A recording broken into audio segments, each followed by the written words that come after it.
human in me. Never had a room more than a year at a time, leaving invisible statues behind, knowing where to buy the cheapest food and the fastest wine. No desire to be called continental, so I could say I slept on every continent. Antarctica, you better know I'm coming for you. Too sweet, it's the gangster in me.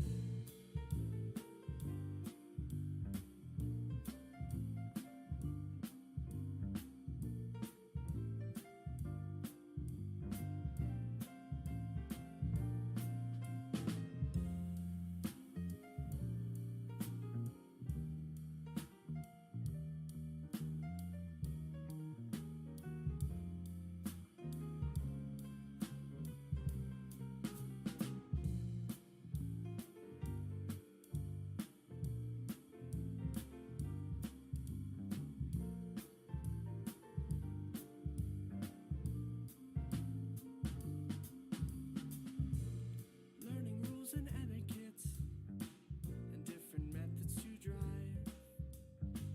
Another face, another crowd, another romance, another way to escape another town.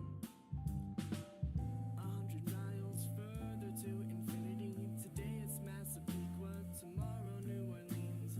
Maybe just this once the world could settle down for me, but that would be too easy.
Yo.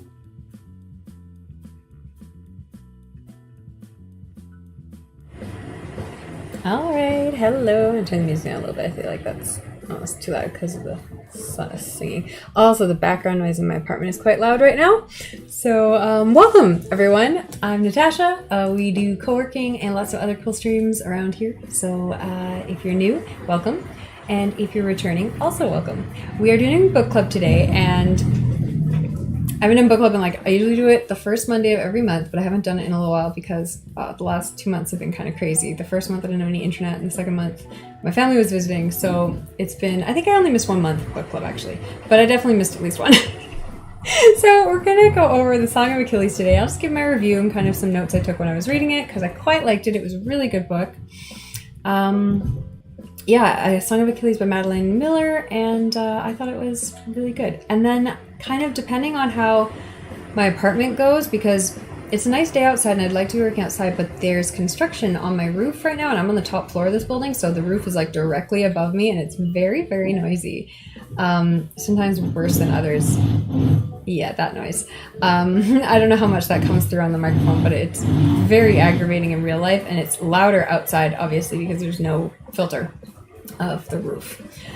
So we'll kind of see if they usually do stop after 12, 1-ish at the very latest, because it gets too hot for them, I think is the deal. Sometimes they start as early as 7:30, which is so gross. But today they didn't start till 9 or 10, I guess 9, probably 9:30. And they've been pretty mild today. They've been I hope they're almost finished. It looks like they're putting finishing touches on things, but that's what I felt like a month ago, and they're still going. So who knows? At any rate, definitely construction's going on as we speak. So Let's dive into the book and see what we've got. I was supposed to do this on Monday, and it's definitely Tuesday for me, but hopefully it's still Monday for some of you out there. I know it's pretty late everywhere at this point. But yeah, we're gonna do that, and yeah, then hopefully some more co-working, because I do have some stuff to do today. Oh, the other thing, I was really excited. Italy has this thing called like barley coffee. It's called orzo coffee, and it's not actually coffee. It's made from barley, but it tastes really good. It has a coffee type flavor to it, but it's really nice. I'm really enjoying it. It doesn't have caffeine, but yeah, so I'm liking that. But yeah, I guess that's the other thing, is that I'm on the Italian version of ADD medication, which is only methylphenidate, and therefore my schedule is a bit of a mess right now because I'm trying to like fine tune the dosages and stuff. So yesterday I ended up crashing really early at like 8 p.m. and I'm like, I'm just going to go to bed because I did not want to stay up late and then try to sleep through the morning with all this construction noise going on. I'm like, that's a bad idea. So like just go to bed early and then wake up way too early. I was up like 5 a.m. this morning. And then I'm definitely awake during this nonsense instead of trying to sleep through it and being frustrated. So, you know, but I've got the medication, so the coffee without caffeine is a good idea too. And then I want to do more this week. I want to do art on Wednesday, and I want to do some design on Thursday. And so I kind of want to just get back into more normal streaming stuff this week. Hey, Oscar Dad, how's it going? Welcome, welcome.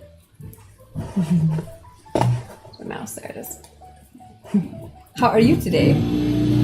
Oh, so sometimes they do this like really aggravating noises. It's very frustrating, but I'll just try to ignore it. I don't know if you guys can hear them or not. What have I got? Okay, I do have some notes on this. I thought this book was not as good as Circe. I love Madeline Miller's Circe, which I read, I don't know, maybe 6 months ago, a year ago. That one was phenomenal, and I haven't turned captions on, sorry. Let me turn on the closed captions. See if those start working.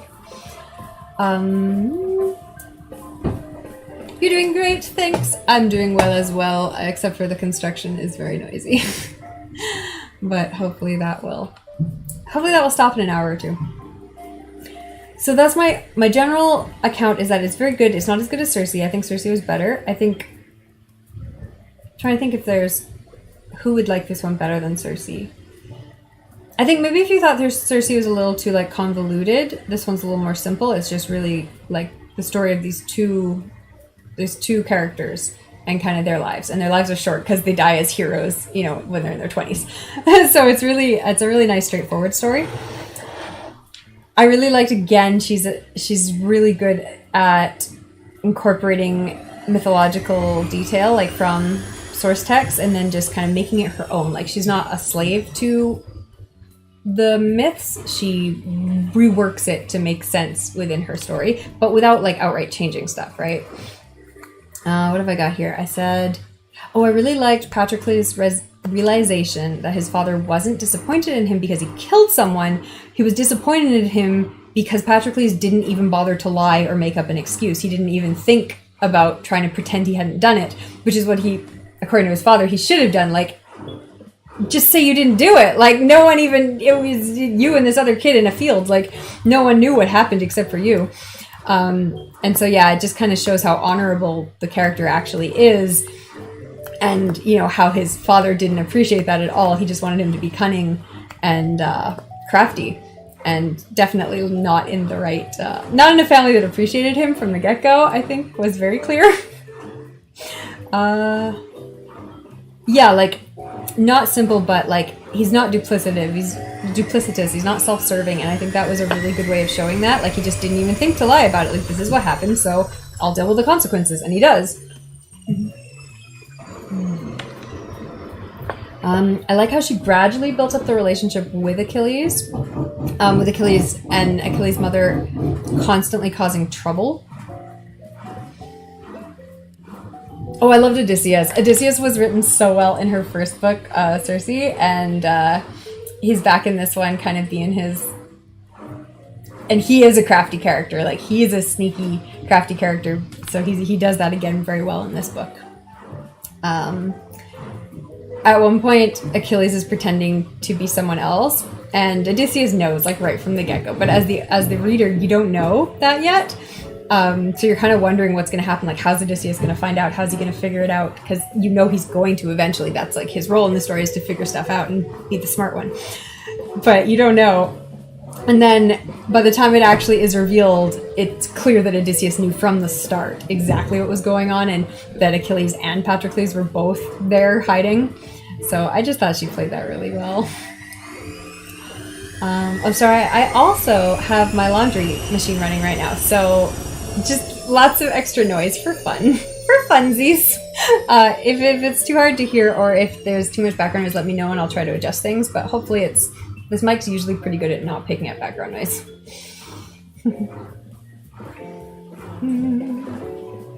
Yeah, so you can kind of see the difference of their strengths too, because thumbs up, okay, good. You can see the difference in their strengths between Achilles and Odysseus. So kind of these two great, renowned heroes, where Achilles is all about strength and fighting skills and like combat, whereas Odysseus is all about like his brains and how he thinks and how he solves problems and how he gets around problems that maybe he isn't the strongest one in the room, even though he's also a fighter too. And it was really cute because you had like, the whole book is written from the viewpoint of Patroclus, which is smart because it's hard to write a book from the viewpoint of someone as perfect as Achilles. Whereas if you write it from the viewpoint of someone close to them, it makes it a bit easier of a read for the audience. And it was cute because Patroclus is like, Achilles is the best. He's doing this. We're tricking Odysseus. Oh gosh, we're doing it. And then it's like, no, sweetheart, go sit down.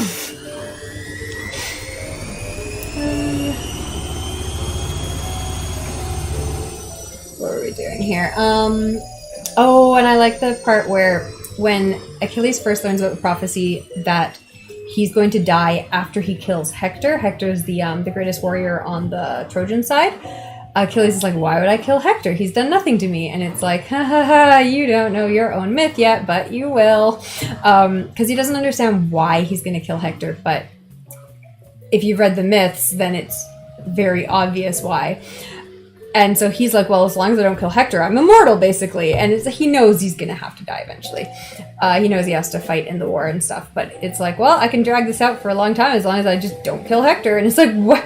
Also, first of all, you're in a war. It's like, why should I kill Hector? It's like, well, because he's on the other side of the war and you're killing tons of people on the other side. She's like, well, not that one, though. So he had a plan. He's not stupid either. But not the kind of brains of Odysseus, that's for sure. What's the quote I have here? A marriage for love, rare as cedars from the east. It almost made me want to like him, but I had seen his smiles too often now. That was Patroclus thinking about Odysseus, who'd been talking about his marriage to his wife for love, because Odysseus is such a simp for his wife. And you kind of... That's very clear in this one. He hasn't met Circe yet. Because Odysseus gets a little distracted on his way home from the Trojan War. 10 years later, at this point, he's still good to go. Oh, this was really good too. Okay, so like the central relationship in the book is between Odysseus and Patroclus, right? Like according to the myth, that's kind of long time considered to be the idea. Although depending on what version you read, it can go up, it can go different ways. But Odysseus he gives a really tasteful kind of warning to the two boys, right, when they're kind of on that cusp of adulthood. I think they enter the war when they're still like 17 or 18 or something, so they're still pretty young. But he kind of says like, you're children right now and you can get away with a lot of stuff, but if you want these rumors about the two of you to stop, then leave it behind now. This is your choice. And the two of them, and Patroclus doesn't know what Achilles is going to do, because obviously Achilles is like this great figure who everyone loves and he's so popular, and then Patroclus is kind of like just his friend who's kind of just there, and so he's like, oh god, Achilles obviously is gonna go leave this behind, and Achilles is like, no, of course not, love him, like we're staying together, the two of us, ride or die. And it's like, oh, it was just so instant and sweet because there was no like hesitation, and I thought that was a really nice way of showing that despite the imbalance dynamic between these two characters, because one of them is obviously like Greece's greatest hero before he's even really done anything, but everyone knows he's gonna be, and then this other character is kind of sidelined, and it's like despite that imbalance, Achilles had no hesitation, no qualms at being like, no, you're with me. Like, we're together. Don't worry about it. That's fine. So I just thought that was sweet because it kind of made it a little more balanced. This was kind of my own theory, but Achilles' mom, who's half goddess, she's half... What is she? Is she she might be fully a nymph or a siren or something? She's some sort of mythological figure or half mythological figure. At any rate, she's magic. But so she has like kind of some gifts and magic and prophecy and stuff, but she hates Patroclus from the moment Achilles meets him. She's like, your friend is stupid. You should like ditch him and stop being friends with him. And she tries to get rid of him a couple times too. So you kind of have that building in the background. But I really like the idea that like everyone kind of knows different parts about the prophecies because the gods are very picky. They're very sparse with what information they give out to any one person. So it's very possible that Achilles' mom knew the whole time that Patroclus was going to lead to Achilles' death. And like, that's a great reason to want someone out of your kid's life. Like, no, they're not right for you. They're going to lead to your death. But you can't tell him that, right? Because that's the other thing about all these prophecies. You can't like just go around. If you know a secret part of the prophecy, you can't go around telling it. So I don't even think that's really like necessarily supported in the book, although it definitely fits from what the way I was reading it, that she might have known that that Patroclus was going to be part of Achilles' downfall. And just really, trying to protect her son, which is a totally reasonable thing to do, even though he doesn't want that protection, he wants Patroclus. I think the author drew out, like, because it's a 10-year time span from when they get to Troy and when Achilles actually dies. And she'd already done kind of them both growing up from boys into like that kind of, young adulthood era. So I feel like she actually, despite the fact that she had to do 10 years of war, which is very much like the same thing, I think she wrote it very well. So it wasn't boring and it felt well paced. You didn't get like, oh my God, when is the end of this war? Because there are a couple different things that happened to kind of break it up.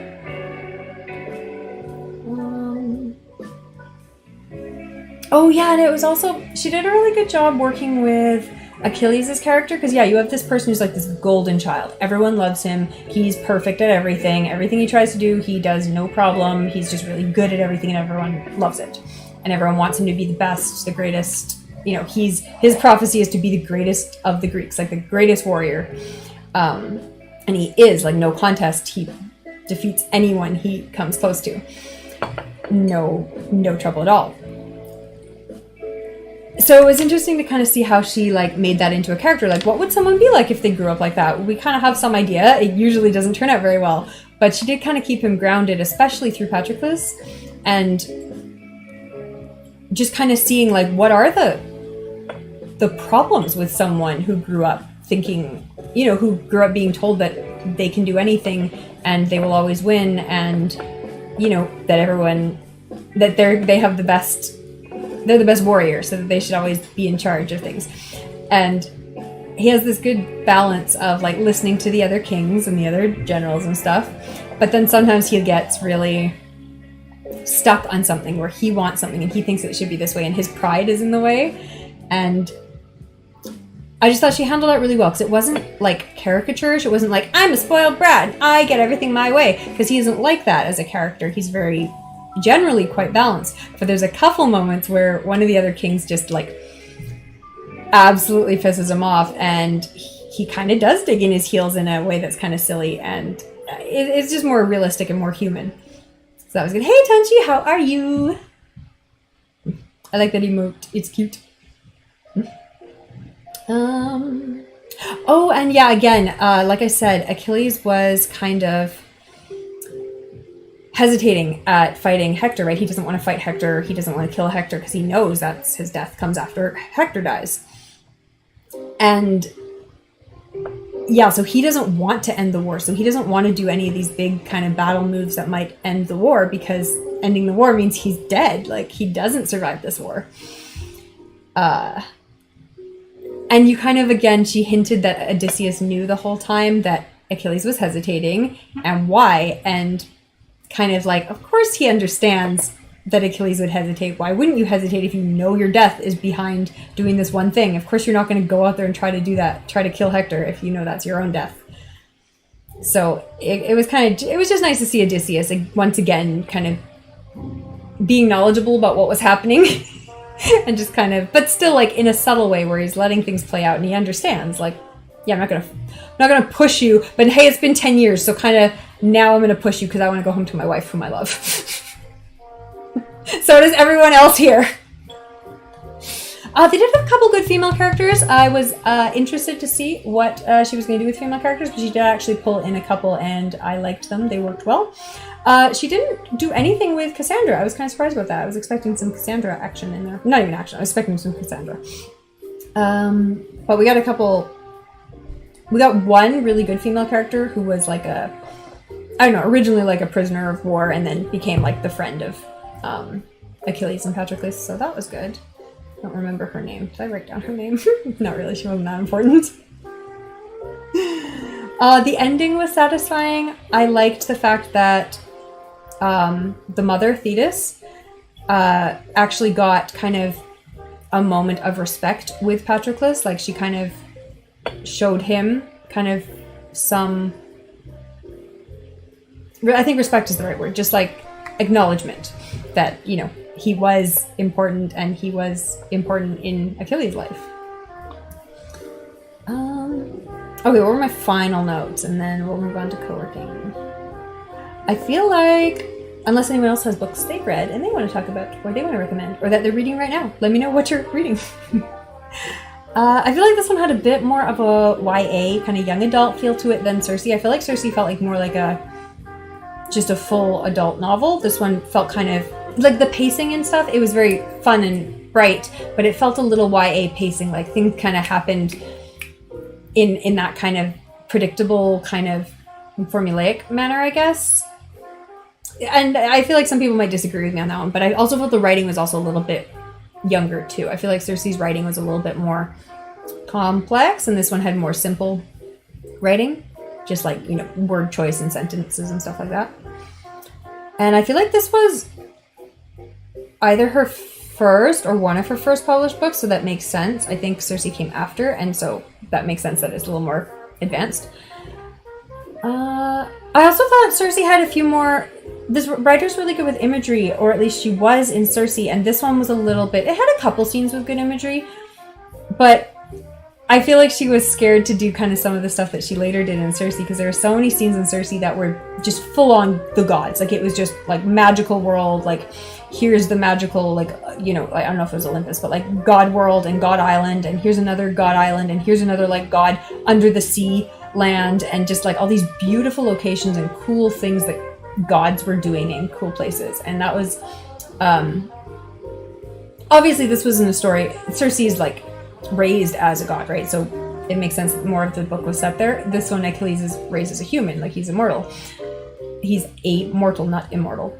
And so, you know, their life, and Patroclus as well. So their lives are based in the mortal world. But I would have liked to see more side scenes in the gods' worlds, because she writes them really well, and maybe we'll see more of that in the future from her, which I would like. But yeah, so just kind of a short review on that one, because it's a pretty, you know, it's a novel, it's fiction. What's the other thing I'm reading right now? Oh, I just finishing, I was talking last book club I think I did on Oryx and Crake. I've finished the whole trilogy now, so it's Oryx and Crake, The Year of the Flood, and Mad Adam. And I was saying in my previous review that I knew the first book was very different from the second and the third book based on reviews I'd read. Because after I finished the first book, I had to look up reviews because the first book was so wild. It was crazy. So the second and third book are much more like standard traditional novels, and everything good and bad that represents. So the first book was, as I said, I don't even know if I could recommend it to everyone, but if you can handle graphic and disturbing content, then yeah, the first one's a really, really good book. The first one is definitely my favorite because it is just, it's unique and it's original. I'll probably do a full review on the other two books later, but they are also really good, and they do tie the whole story up and kind of give you more understanding of what happened and how it got that way, and what's going to happen to the world now that most of humanity has been destroyed. So this is not Song of Achilles, this is the Mad Adam trilogy by Margaret Atwood, and I will probably put on Discord that'll be book club maybe next month. I feel like I should do a business book next month because it's been a while now. I feel like I've been doing fiction the last couple months, but I've been reading more fiction than business books. So we'll see. Well, it'll come up at some point here. It'll probably come up next month because I don't have another idea. Yeah, let's see. I can hear the workers talking, and so I'm hoping it's only 11. They're not going to be done yet. They usually finish after 12 or after 1. Italians and their work schedules, it's crazy. But to be fair, I wouldn't want to be on a roof in the middle of Rome summer at 2 p.m. in the afternoon. So that part I understand. I just don't like it when they start at 7:30 in the morning. I also don't like it because I set up like my table and stuff outside, because today they started late. Like I said, sometimes they start at 7:30 lately. And today they didn't start till like 9 or something. So I'd like started getting my table set up outside, and then they started, and I'm like, okay, I guess I'll move inside and do book club inside. But it's like a nice temperature. It's not too hot. It's only like, it's supposed to hit 30 later today, but it was only like 24 this morning. And I'm like, that would be perfect. They're in my apartment building. They're on the roof and I'm on the top floor. So they are directly above me. Like, they are on my ceiling above my bed, and it's so bad. Like, the whole apartment's a studio, right? So it's just like the one big room, and they're directly standing on top of my apartment, drilling into the goddamn roof. It's awful. And I just don't know when they're going to be done, because what they're doing is they're putting up like a cell phone tower or something. I don't know. They're putting up some sort of electronic communications tower. It's like big and there's lots of stuff on it. They took the old one down and put a new one up, but the new one's been up and they're still up there doing stuff. And I'm like, that was the worst though. The days when they took it down and put the new one up, that was the noisiest. Like, I can sleep through anything. I could not sleep through that drilling. I could not. So I had to, thankfully my family came into town, and so it worked out because I had to be up in the mornings anyway. If I'd been trying to doze, if I'd had to get up at 7:30 a.m. every day for no reason all July, I would have been so mad. But I had to get up anyways, so that worked out. But yeah, I don't know. I'm just like, I can tell the medication isn't working because I don't know what to do, and it's not enough, and it's so free. I'm just so frustrated right now because, okay, I am, but like, I shouldn't be as frustrated as I am. This is like all part of the plan and the system of getting things sorted. Basically, I finally got a doctor who worked. I finally got a prescription, and I finally got medication. It's all methylphenidate, which I knew it was going to be. And I have had success with methylphenidate with Concerta. That's fine. They don't have Concerta over here. They have other versions. And basically they're like, I don't know if they're called Spansules. There's some sort of like, the little balls inside a capsule. And so I think it's a 50-50 delayed mechanism for the methylphenidate, which is fine because Concerta was also a delayed release. I don't know how much of this I need to be taking because I keep adding more every day, and it keeps like not being enough. Like, it's enough to get me awake and it's enough to get me doing something, but it's not enough to get me doing the stuff I don't want to do, which is where Dexedrine excelled, because I would just write a to-do list and then I would sit down and take Dexedrine and then I would just do the to-do list. And it's like, I keep doing that and expecting it to start working at some point because I can force my way through it, but it's easy when it's right. When the dopamine level in your brain is right, doing things is easy. You just do the things you know you need to do. Like, dopamine is willpower, and anyone who tells you otherwise doesn't understand how much dopamine they have in their brains.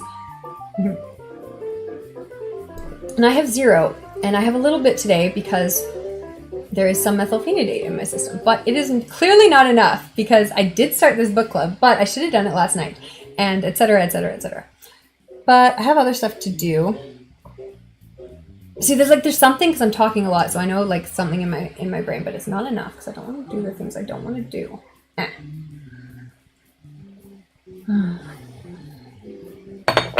What else do I have to do today? Oh, see, that was the other thing. I want to do meditation outside, but they were just too noisy. Like, they're too noisy, and they're like, my patio doesn't have a roof over it. It's just an open patio. And I have an umbrella, but like the sun was at the wrong place for the umbrella to even be blocking them. So like, if I sat outside and meditated, they would just like, they're working, right? Like, they're not looking over on my patio, but anytime they walked by, they would be able to see me. And I don't know, it's kind of like not what you want when you're meditating and you don't want to think about people looking at you. Does that make sense? Right? Because I do meditate in public, like I'll meditate in parks and stuff, but combined with the noise, combined with them talking, combined with them drilling, I'm just like, No, I don't think I can meditate outside with the possibility of them looking at me while they're also making all this noise. So I'm like, fuck. So I came back inside. So maybe I should do that right now in here while I'm thinking about it and they're being relatively quiet. Probably should, just because I'm thinking about it. And then I was going to do reading outside too, and I did do a little bit of reading, but that just got so noisy. God, my patio. But I honestly can't even complain because they are usually gone by like 12 or 1 or 2 in the afternoon. Like they're usually not here all afternoon.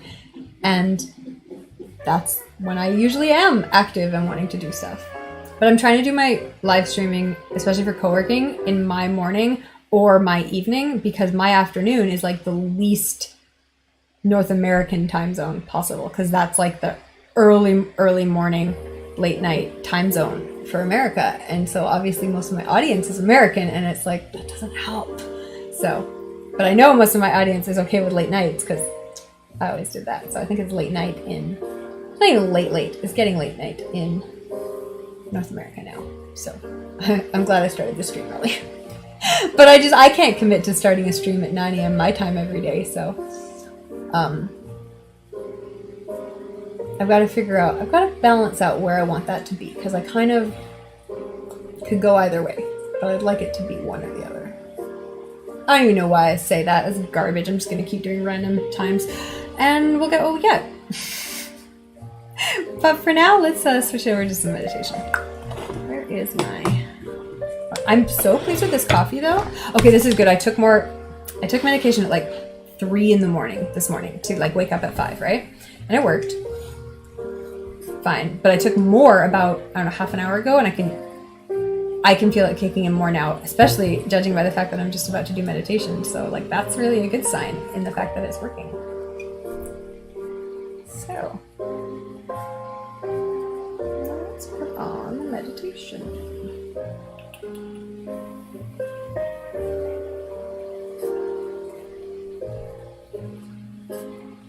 I also got some cleaning done this morning, which is good. I got some dishes done and just in my kitchen. My fridge needs to be defrosted because my freezer's a nightmare.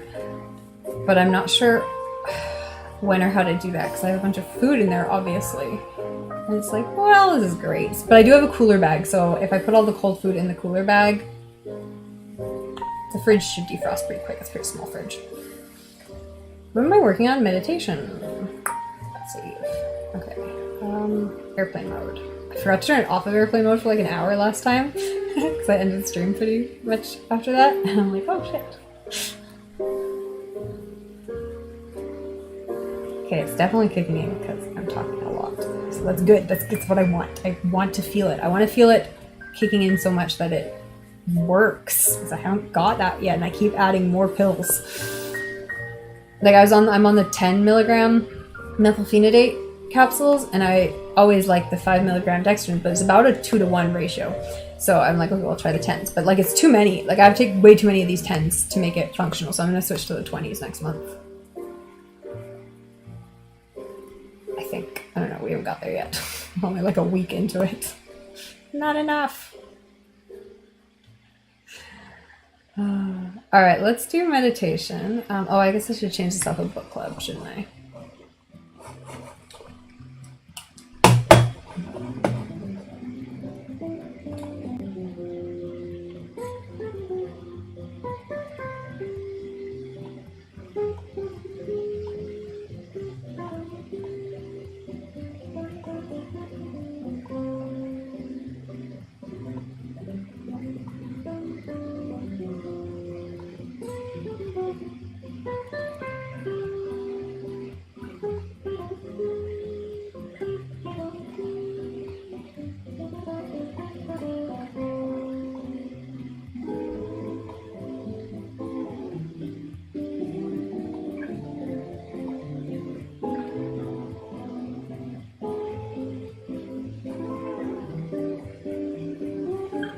Checking out these different camera options I have here. What the heck? What is this book club using? Because that's a really nice camera.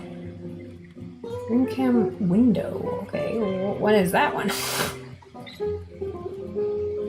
Oh, it's this one. Okay, that's fine. Ooh, and the alert box on that is made bigger too. Because I have my new party alert box, which is super fun. So if anyone raids or subs, it's a party.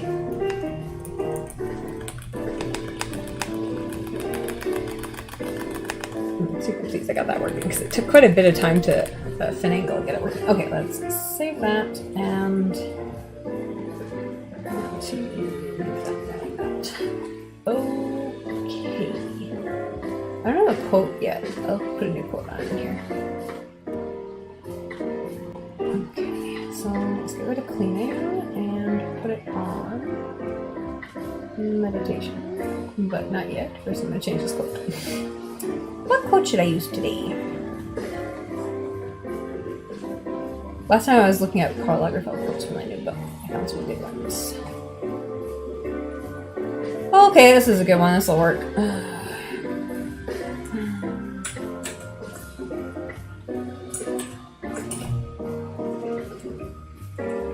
I mean, this is the opposite of what I preach about willpower and stuff, but it's still motivational when you hear it. It just doesn't work in reality if that's all you got.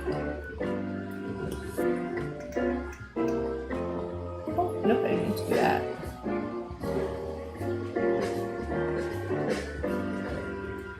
What are we doing hours of work today? Let's do 0 out of 3. I don't know how many we're doing today.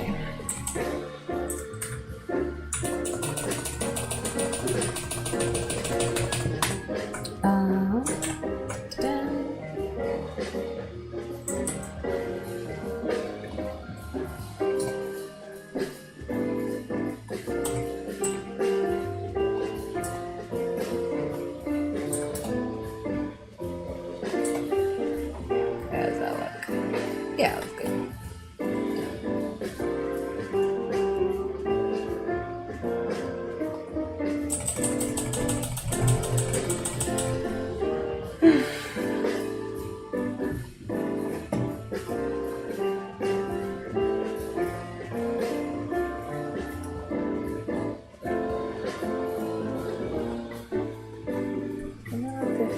Turn this music down.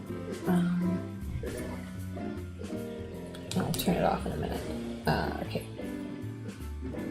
What are we doing? Timer. What did we do last time? I did 10 minutes with 2 intervals. I didn't like those intervals though. The first one was too short and the last one was too long. So let's do a 3-minute interval at the beginning and a 2-minute interval at the end. Save. Maybe we'll put some music on here. I feel like.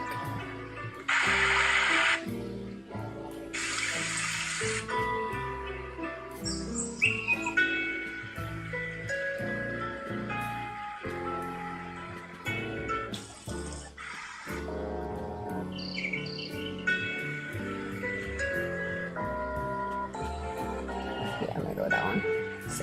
Okay. Yes. Alright, so we're going to turn the music down here and we'll start. Okay. We'll do this for 10 minutes and there should be 2 bells. One will be a bell at the beginning, a bell at the end, and 2 in the middle. Let's give it a go.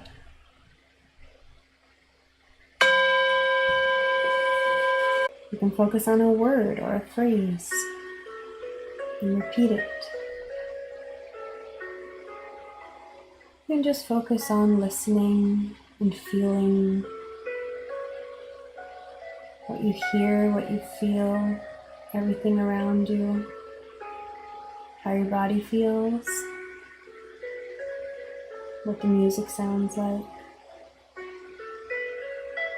And just remember, whenever you notice you're caught in a thought, let it drift away too, and come back. There'll be a bell in a minute. There'll be another one 2 minutes from the end. There'll be a final bell when we're all done after 10 minutes.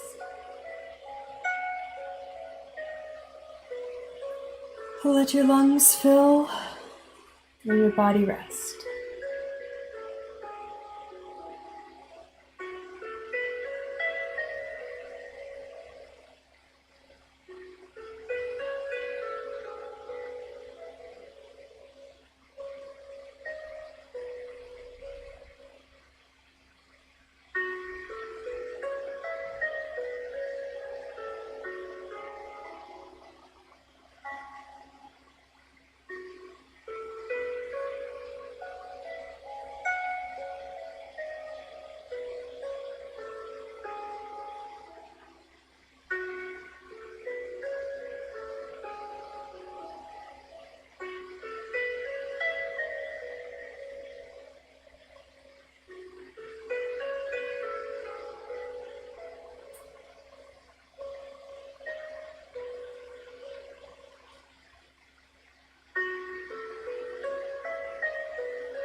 You can slowly open your eyes. Start to move your body.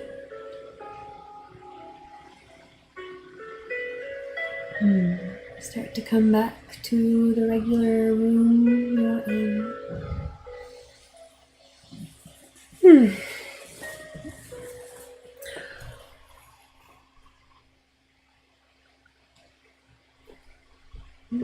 Okay. I'll put some music on. Oh, I didn't pay attention to what sound level I had the audio at. It's usually around 30 something, so I've got it set at 32. So someone please let me know if the music is too loud or too quiet compared to what it should be. Because I should have paid attention to what I had it set at, and I didn't. It was usually in the 30s. Why is there something on my screen and it's moving, but you know, like when you just move the dirt around your screen and you're like, no, get off the screen. Like, also, this side of my hair like kind of held a curl, and this side is not holding a curl, so I'm kind of mad about it. I might have to actually get out my curling iron. I just want it to curl kind of while it dries. Do that, please. Nope. I didn't bring I usually have a bunch of these alligator clips. I didn't bring them with me here, but I do have a couple little ones. So I was using those earlier, just like these cute little like bow clips. But I only have 6 of them, so it's not really enough to do my hair properly. So this side worked and this side didn't. Plus my hair is still a little damp, so it still hasn't even dried, and I was trying to I didn't want to have them in when I started the stream. All right, let's switch this over to working. I heard the people upstairs move around, and I don't hear them directly above me. I heard them in the hallway, which is a good sign because it means they might be leaving early. But it is, I keep saying that hopefully, but it's a little too early for them to really be gone. My hair's doing better today though. My bangs, I retrimmed them again this morning in the ongoing, volume's good, excellent. In the ongoing saga of Natasha not getting a professional haircut, and her hair looking absolutely terrible. Over this section looks terrible, and this section looks terrible, but the bangs I can keep a handle on at least. The rest of it I've got to go see a person at some point.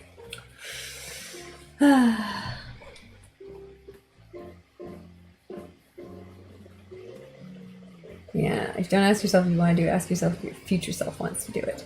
Yeah, but future Natasha is future Natasha wants everything, and present Natasha only wants everything when she has an appropriate amount of dopamine.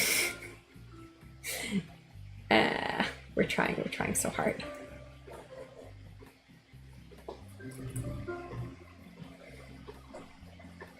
But what does future Natasha want? Future Natasha wants me to have... Yo. I don't even know. I have a to-do list, but it's so all over the place right now compared to my normal system of to-do list, because everything's kind of still up in the air, and all my business stuff is all over the place, and my work stuff is all over. So everything, there's no easy to-do list. It's what do I do next? It's I have about 500 tasks that are all in the same realm of need to be doneness, and it's well, that doesn't help. And I have no tasks that are in the must be done right now-ness. And I have no tasks that are super more important than the others. They're all just equally contributing to goals. When I get too busy to do art, I forget how much because sometimes when I'm doing it every week and I stop valuing it, right? Because I'm whatever. I don't know if I feel like doing it this week. I don't know if I need it. I don't know if I care. And then, I'm whatever, it doesn't matter. But when I actually can't do it for a month or more, my brain goes, oh, what's missing? Oh, that's what's missing. It's oh yeah, I should do that. So hoping to... I don't even need to get all of them, but just 1 or 2 of the normal streams this week would be a good start. And then next week, maybe all of them. But we'll see. This coffee's good. It didn't go bitter when it's cold now. So, and I didn't have to put anything in it. Like, I didn't put any sugar in it. This is the barley coffee, the orzo coffee. I didn't put any sugar in it. I usually put like chocolate liqueur or Bailey's or something, or what's my favorite that I can't find here yet. I'm sure somewhere Lily has it. Rum chata. I usually put rum chata in my espresso, but since I don't have any, this is nice because it doesn't need it. Yeah, I'm all over the place still. I like don't know what to do next. Okay. Let me go get my pen so I can start crossing stuff off my to-do list, because I have a to-do list that has a bunch of stuff I've already done today, and that's not helping because it just confuses me every time I look at it. Ooh, I can hear that my laundry machine has finished. So I am going to go put my laundry outside to dry. So I will be off camera for a little while I do that.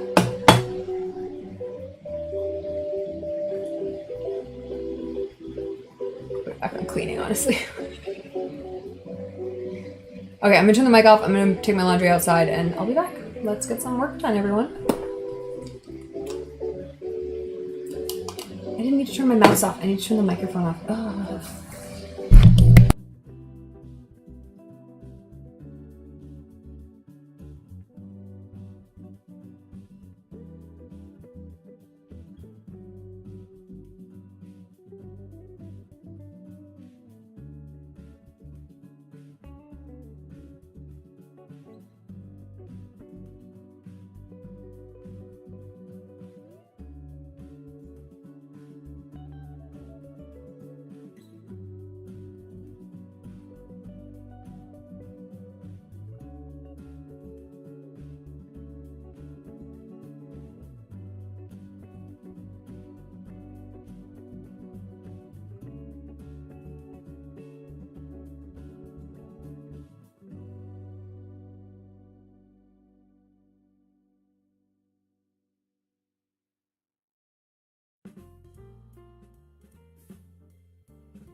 Okay, that took a little longer than expected because my clothesline absolutely disintegrated on me.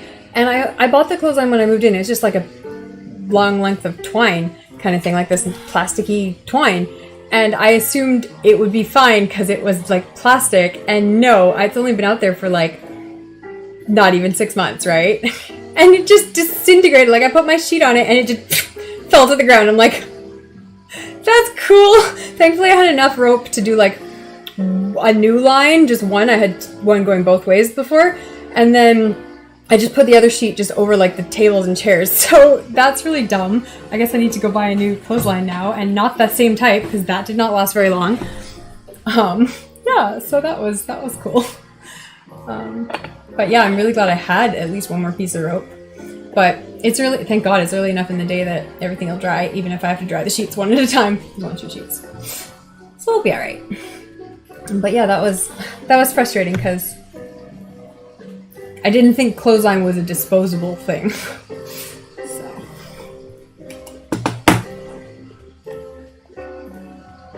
The guys are still around up there. I saw them up there, but I guess they're not doing as much heavy duty stuff right now, so it's a little chiller. I don't know.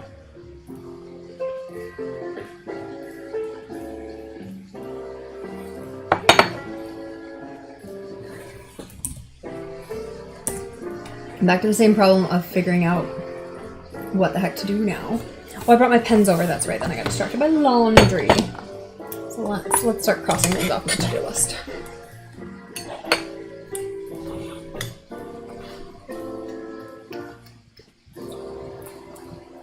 Alright. Shower, setup, book club, meditation. Look at that. All checked off. Reading, I kind of did reading already. I think it wasn't real reading, but also I did like 6... No, it was probably like 3 to 4 hours of reading yesterday because I wanted to finish that book. The Mad Adam one, I finished it just yesterday. So I feel like I'm not short on reading right now. Oh, if I cross that off and I have to do actual work? Ew, work is next on the list. How did that happen? I didn't agree to this. Why did I agree to this?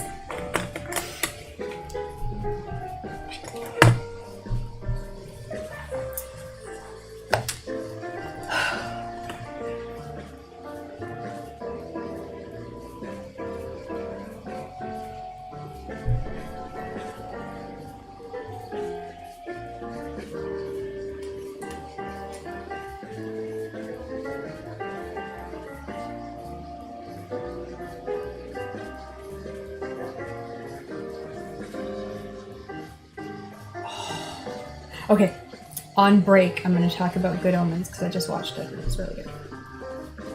Did I already talk about that on stream? I don't think so. I'm going to talk about it.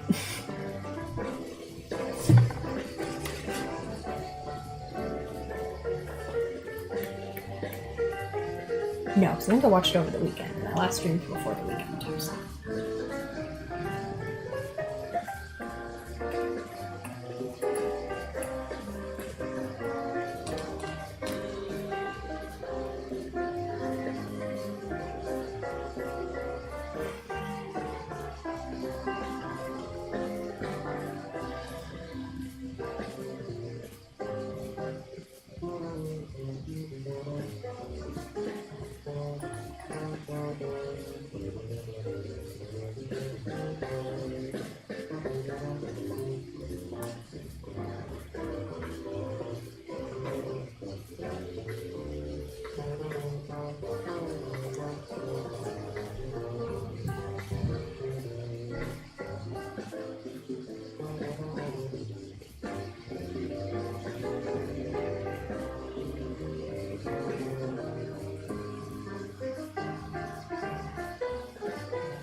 Close the door to outside.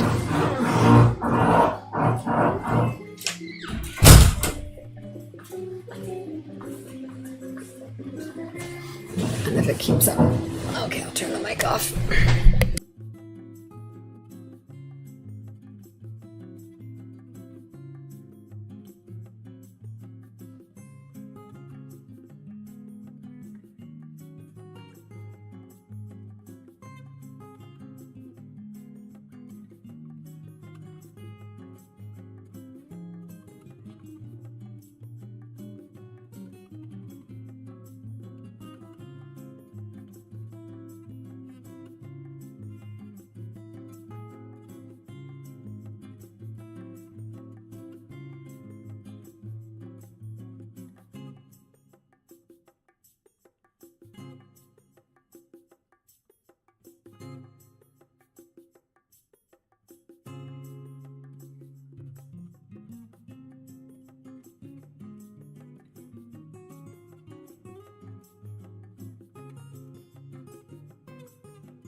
Alright, it's break time. Okay, I did start doing some work there. That's good.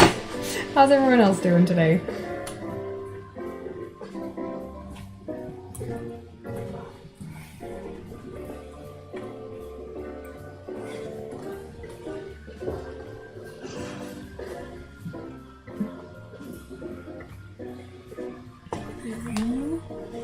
Trying to go through and like schedule more things for posting on Instagram, but then I have to like remember some things I've already posted, and usually that's fine because usually I keep it pretty organized, but some of this stuff is old stuff that I re-photographed for better photographs, but I'm like, is there already a version posted somewhere? Okay, look, some of these already have postings, yeah.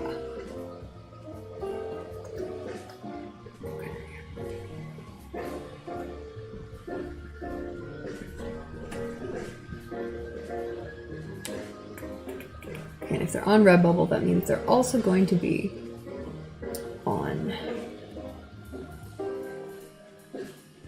Instagram. Sometimes it's easier to find stuff on Redbubble than on Instagram. Because at least on Redbubble, I know it's only posted once. Hopefully.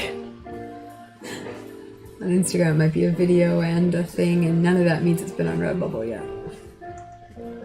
But the other direction's usually pretty reliable. Okay, so all of these have already been posted and can move to... what was the last one?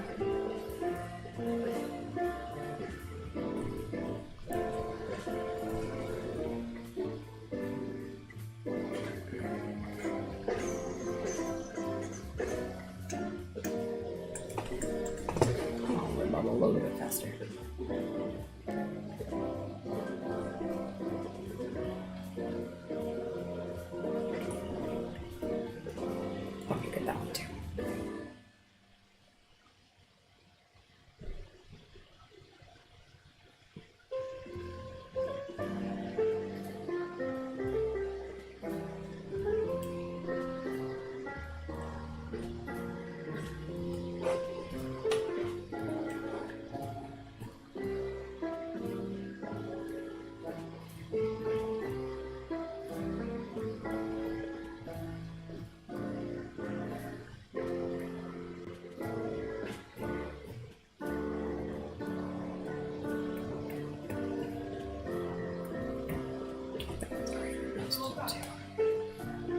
Good, I'm glad I'm able to find these without too much stress.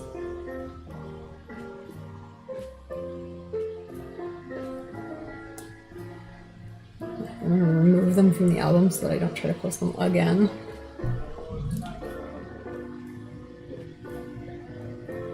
Okay, that's much more manageable.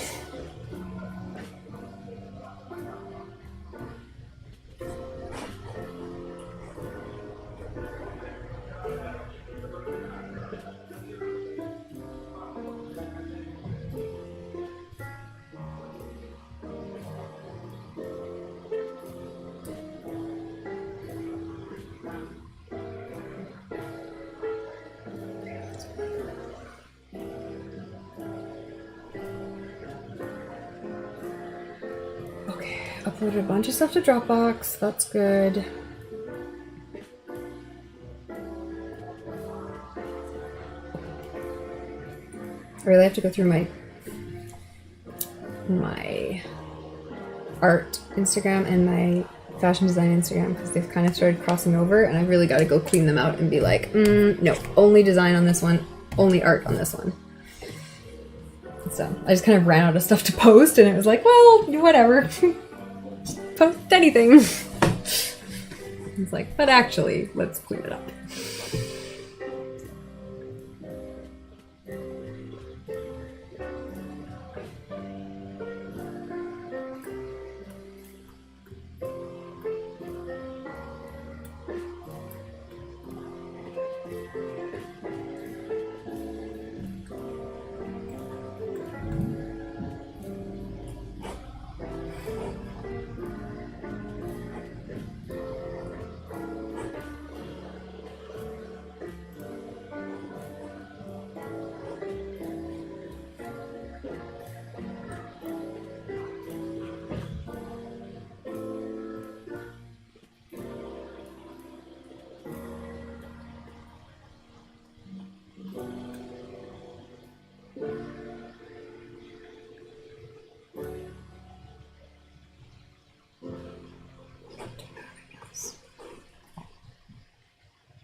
It's still so frustrating that like my art Instagram account will not grow. Like, God, it's frustrating. I've posted so much to it. Like, follow all the rules. Like, post reels, post lots of pictures, post all the time, post every day. And it's like, well, nothing fucking works. Nothing fucking works. Nothing gets anyone to follow anymore. Very, very frustrating.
Oh, I was going to talk about Good Omens.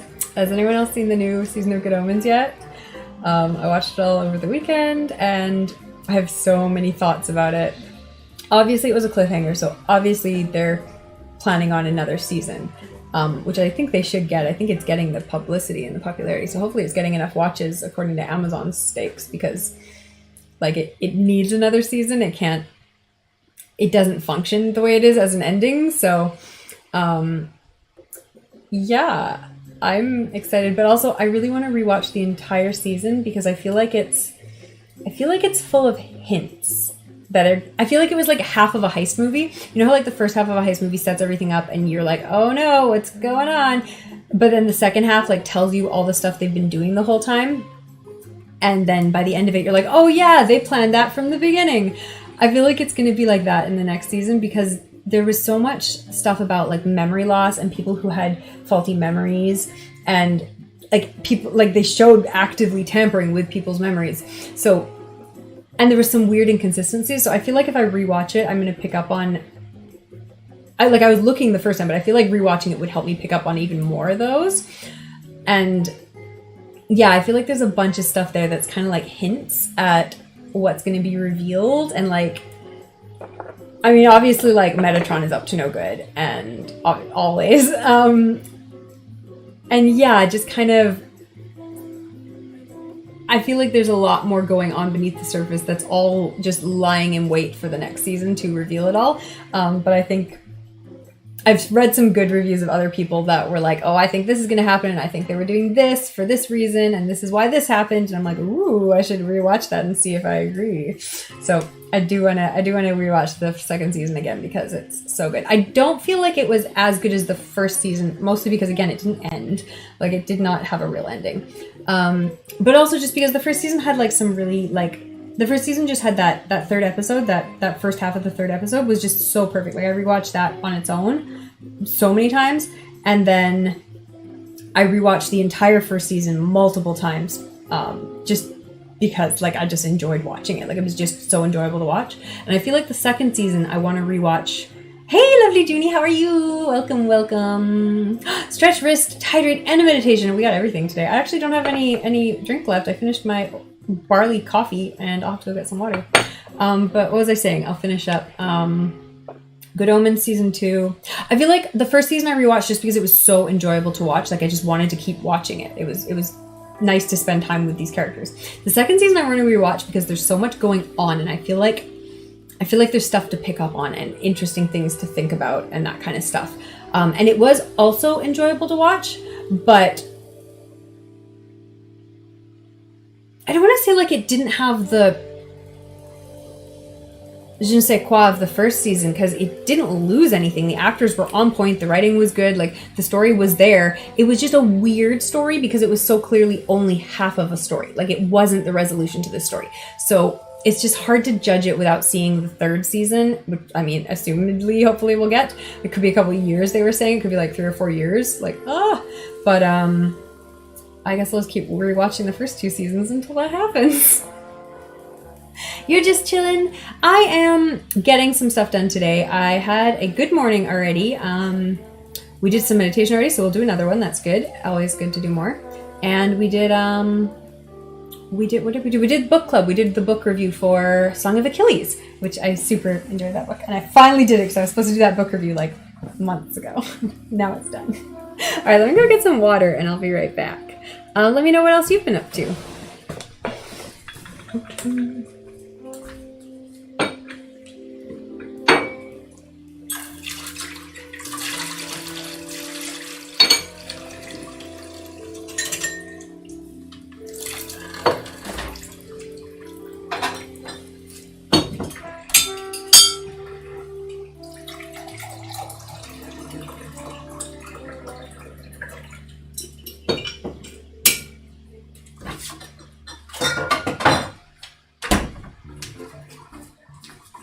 All right, water, yes.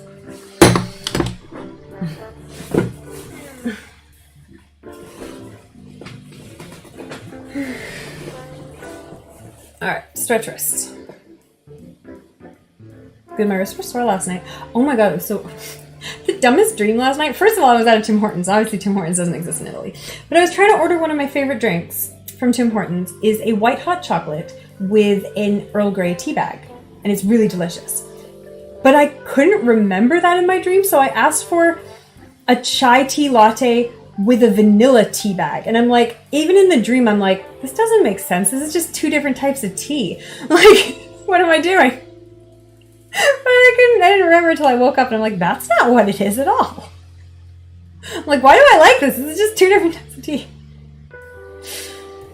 Oh, but then the worst part of the dream, I was like, crawling back from the Tim Hortons without my food, and I'm like, I didn't even get my drink. I'm like, why did I leave so early? And I'm like in a rush, and I'm like dragging myself down the sidewalk, and I'm like, this is awful. Why am I doing this? And then I don't know why I was doing it, but then I woke up. So yeah, that was less than a great dream.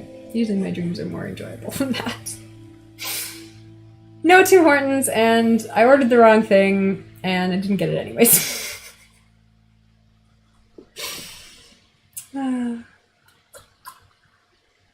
See, now I really want a white hot chocolate with an Earl Grey tea bag, and it's like, that is not a thing I can get in Italy. Although there is a Starbucks here now, and I have been to the Starbucks, so I'm so excited. It's so good. It just, everyone's like, how can you drink Starbucks in Italy? And it's like, I'm not going there to get an espresso, you guys. I'm going there to get some sort of fancy ass thing that's in like pink or green or blue or deliciousness with sprinkles on top. Like, I don't want Italian coffee. I want American frappuccinos. Like, God. Apparently there's enough tourists who agree with me because it's right in the middle of tourist part of town. What am I doing? I'm trying to change this timer around. Oh, cheers.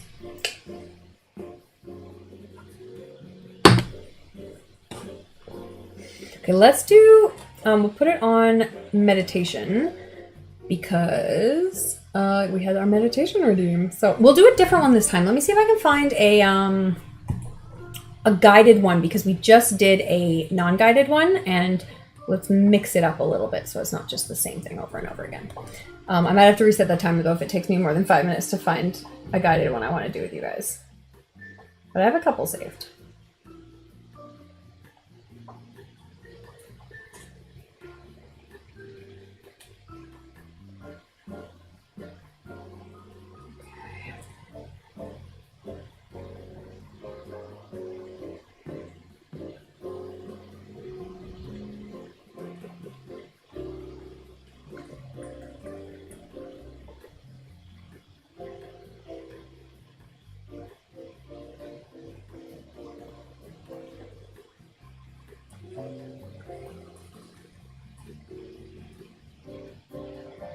Okay.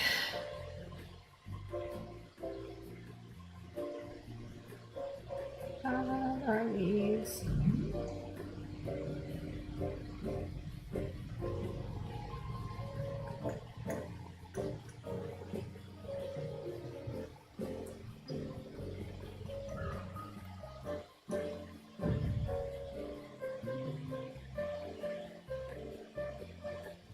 Did I save someone else's playlist? These are so confusing. Oh yeah, I must have. Okay, cool. All right, this is an 8-minute Alan Watts track.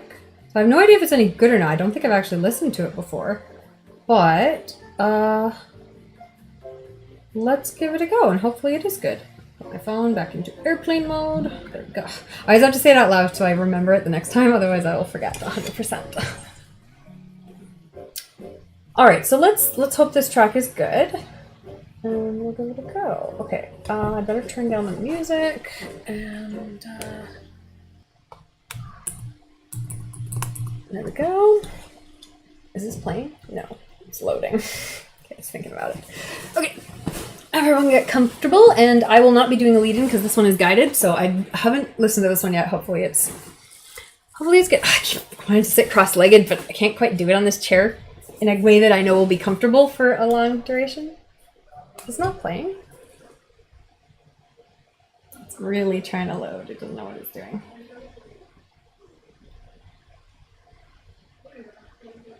Play this track only.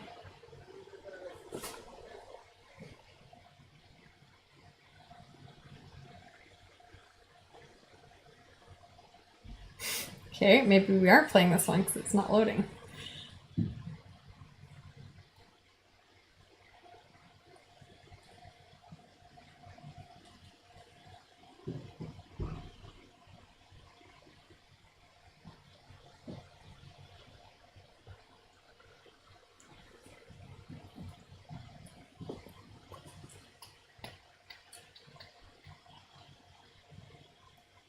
Yeah, no, that just really didn't want to load for some reason.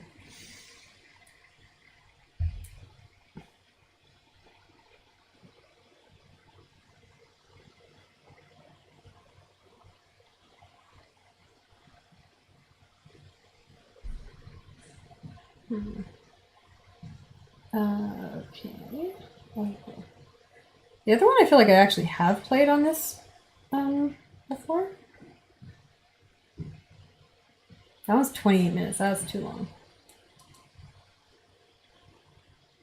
Reload. Oh my gosh, why is it called? I can't believe I found one easily and then it's like, no. This one's 15 minutes. Will this one play? I feel like all these ones from this playlist aren't playing. Maybe they just don't want to work. Yeah, they don't want to load or something. Okay.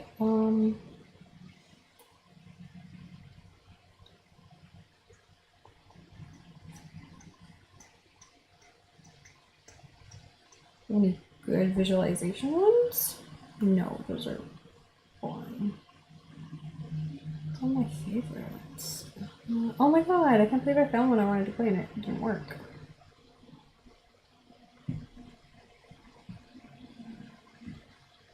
Hey, did I get it? I've got a picture loaded now, so we're getting somewhere. Still not loading. Almost. Come on, Insight Timer, you never do this to me. It doesn't like playlists. The Insight Timer playlist function is absolutely screwed up because I keep trying to add things to playlists and then I, delete them from my bookmarks because my bookmarks is just kind of my catch-all and until I add something to a specific playlist. But then it won't add it to the playlist and I have to be careful not to delete it from my bookmarks until I've checked because sometimes I'll go back and be like, hey, this doesn't exist anywhere anymore. I will never find that again. I don't think its organization is very good, but it has so many tracks for free. This is not working. That's weird. It's not working because I put my phone in airplane mode.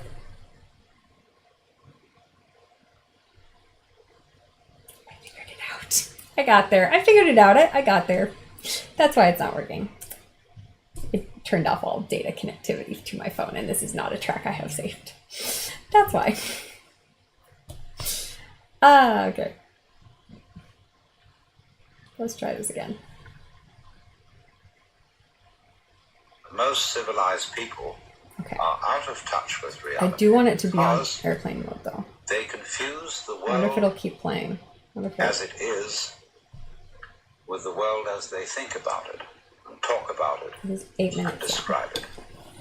If it stops, I'll For just on the one hand, there is the real world, and on the other, a whole system of symbols about that world which we have in our minds. I don't want just like... Sorry, I don't know if this is the These track are one. very, very useful symbols. All civilization depends on them. But like all good things, they have their disadvantages. And the principal disadvantage of symbols is that we confuse. No, because I don't just want talking. I want something with music. Damn it. Wait, what is this quotes meditation 15 minutes? It's not gonna work.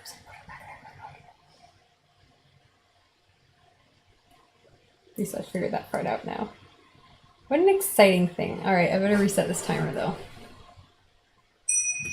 This sounds more like a meditation.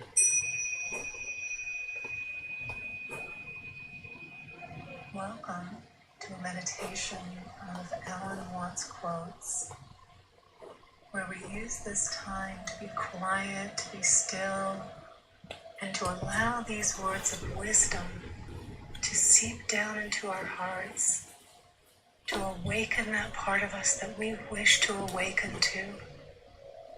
So just sit back, relax, close your eyes, and allow that part of you that is ready to awaken. This one's more like 15 minutes, so settle in and relax.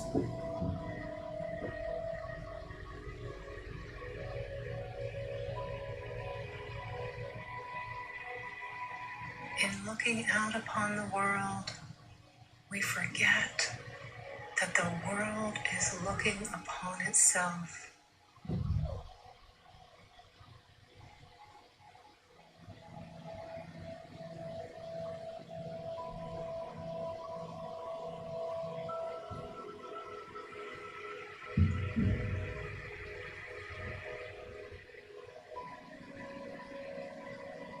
We do not come into this world, we come out of it.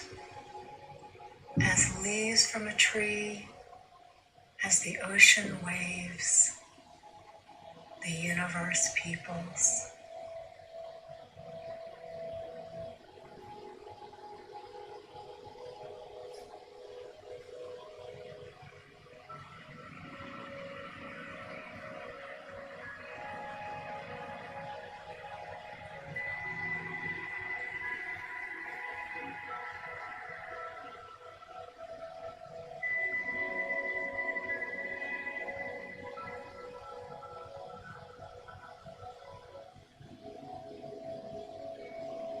let's suppose that you were able every night to dream any dream that you wanted to dream, and that you could have the power within one night to dream 75 years of time.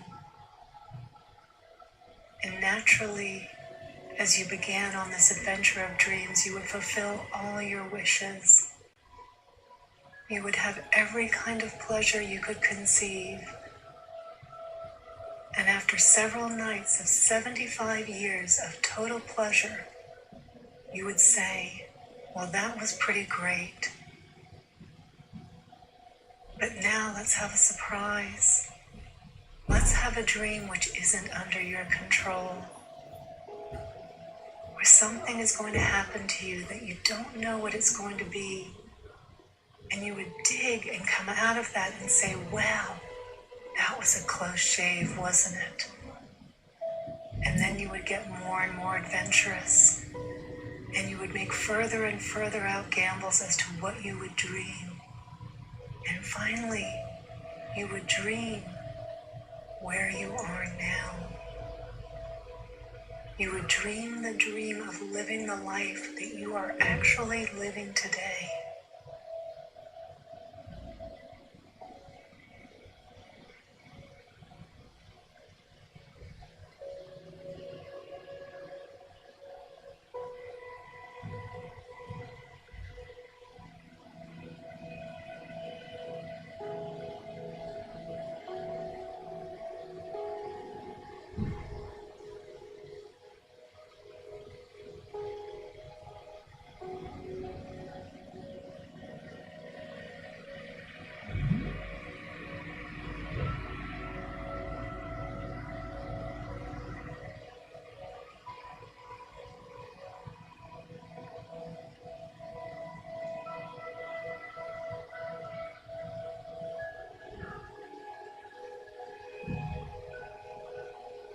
To put it more plainly, the desire for security and the feeling of insecurity are the same thing. To hold your breath is to lose your breath. A society based on the quest for security is nothing but a breath retention contest in which everyone is as taut and drum and as purple as a beet.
When somebody plays music, you listen.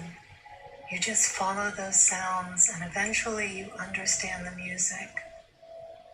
The point can't be explained in words, because music is not words. But after listening for a while, you understand the point of it. And that point is the music itself. In exactly the same way, you can listen to all experiences.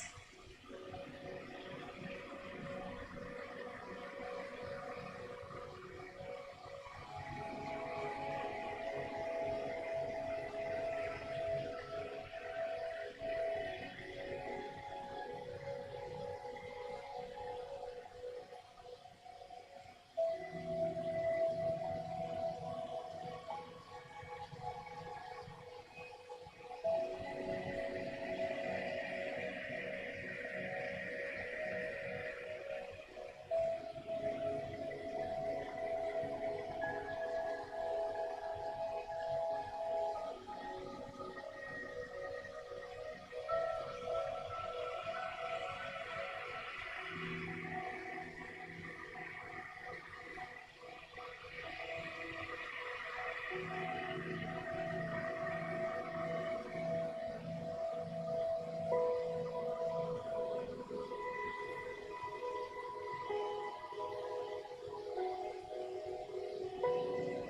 man does not really begin to be alive until he has lost himself, until he has released the anxious grasp which he normally holds upon his life, his property, his reputation, and position.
Although the rhythm of the waves beats a kind of time, it is not clock or calendar time. It has no urgency. It happens to be timeless time. I know that I am listening to a rhythm which has been just the same for millions of years, and it takes me out of a world of relentlessly ticking clocks. Clocks, for some reason or other, always seem to be marching. And as with armies, marching is never to anything but doom. But in the motion of waves, there is no marching rhythm. It harmonizes with our very breathing. It does not count our days. Its pulse is not in the stingy spirit of measuring, of marking out how much still remains. It is the breathing of eternity, like the god Brahma of Indian mythology, inhaling and exhaling, manifesting and dissolving the worlds forever. As a mere conception, this might sound appallingly monotonous until you come to listen to the breathing and washing of waves.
Through our eyes, the universe is perceiving itself.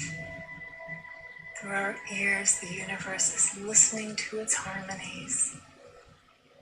We are the witnesses through which the universe becomes conscious of its glory, of its magnificence.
as we come to the end of this meditation, I'd like to give thanks to Alan Watts for all of his words of wisdom, for these words are guiding each and every one of us to realize what is right there under our nose, but that we fail to see again and again.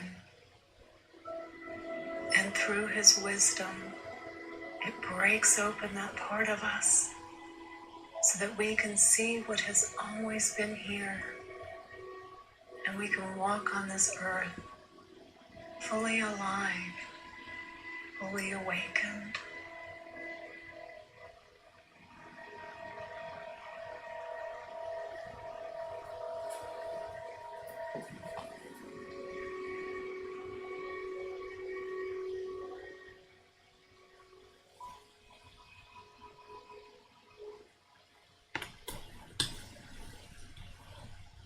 I found that a really relaxing one.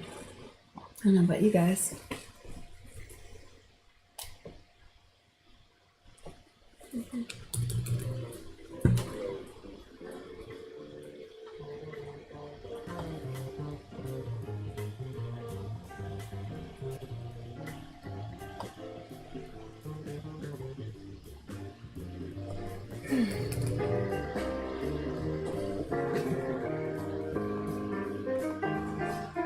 Alright, we'll put it back on 45 and we'll get some work done. It was nice, you liked it? Good. Yeah, that was interesting because she was just repeating quotes from Alan Watts instead of actually using audio clips from him, so that was a little surprising to me, but I liked it. She was a good voice.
Upstairs are gone now. It's been a little more quiet. My sheets are dry. Okay, where was I at?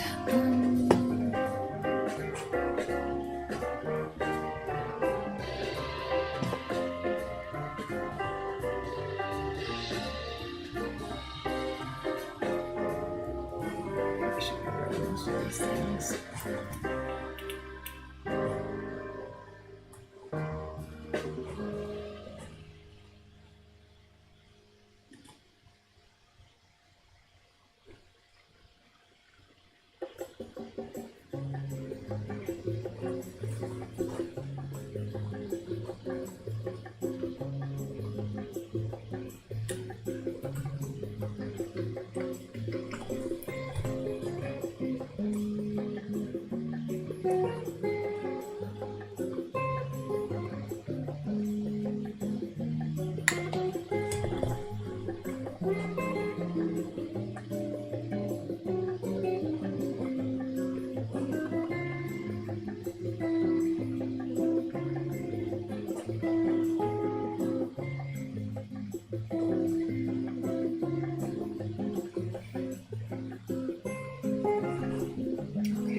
Go check on my laundry.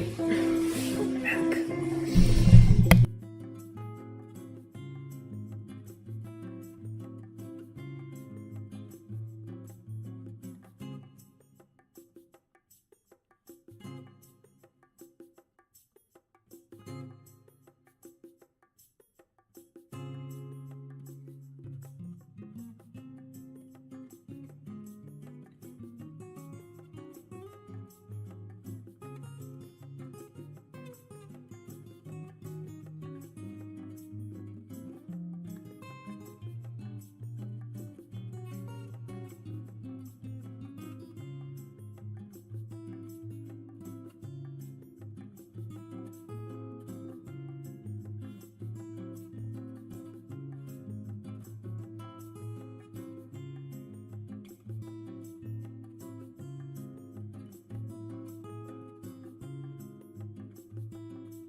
Welcome, welcome, Raiders.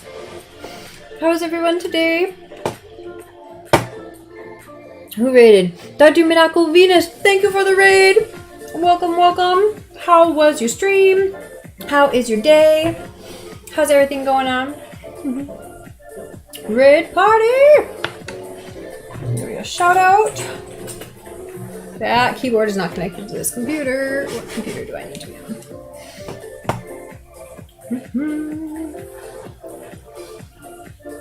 Well, thank you so much. I hope you had a wonderful day and a wonderful stream. And I hope you're off to rest now. Or get some food or whatever it is you need to do. Dr. Minako Venus, which is like a phenomenal name, first of all. Yeah.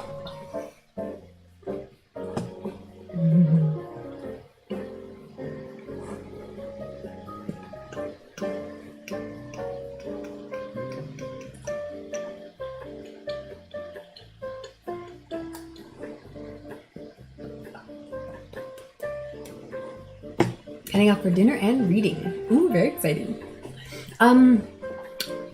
Thursday, I am planning on doing some design streaming, some sketching and stuff, so check back Thursday and I might be doing that. It's possible, because I said it, so anything's possible. What's my hair doing now?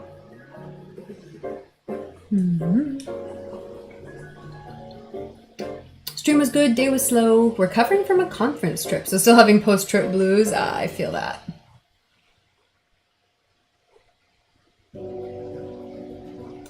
Alright, I'll give you a follow. There we go. Everyone else go give a follow as well.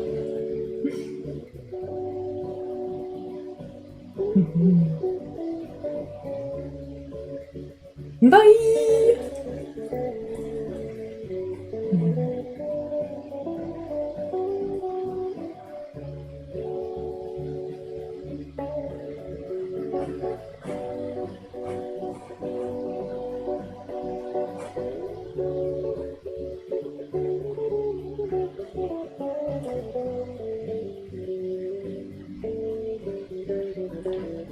Yeah, time zone wise, it'll probably be more my evening, so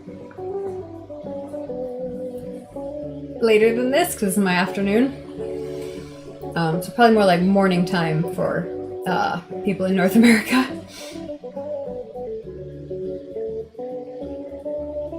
But I haven't quite decided yet. Morning, afternoon for North America.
Oops, I never changed the self-meditation.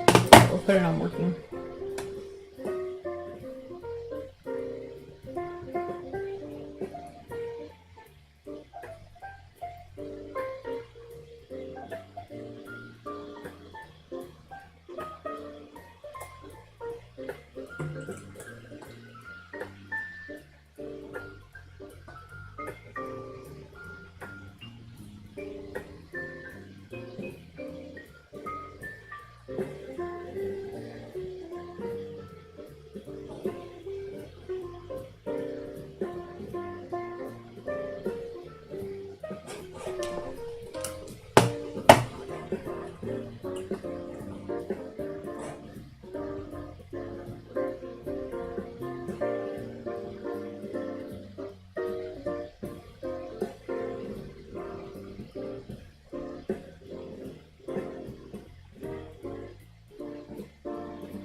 Well, I'm already feeling sleepy and tired, so I'm gonna go make some green tea. Hopefully that'll help.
Thanks for the follow. Welcome, welcome.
glad.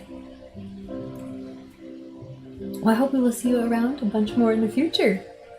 Have an excellent day.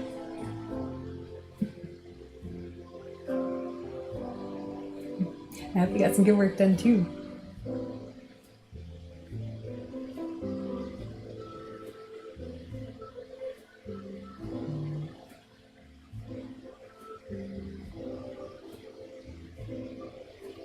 What? Oh my god, my ADD sometimes gets out of control.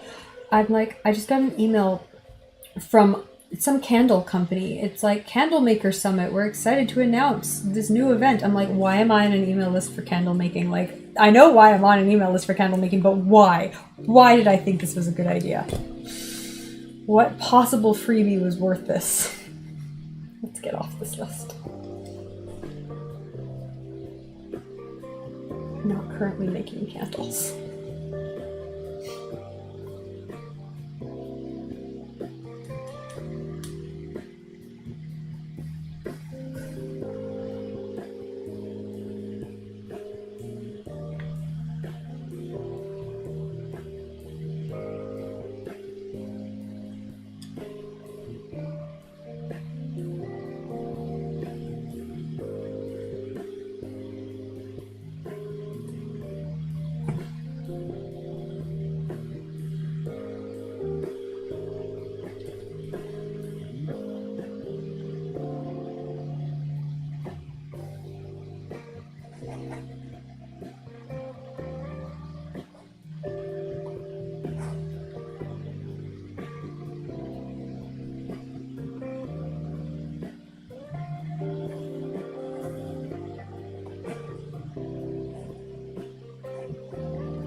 Yo.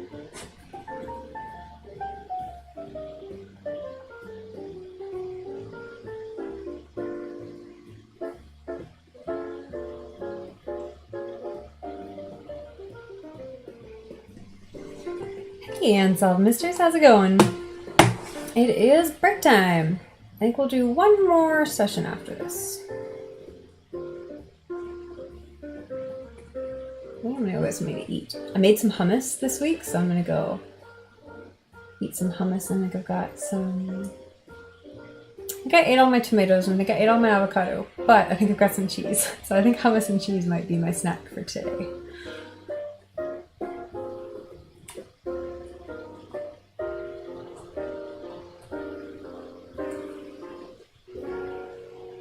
You alright? Just woke up?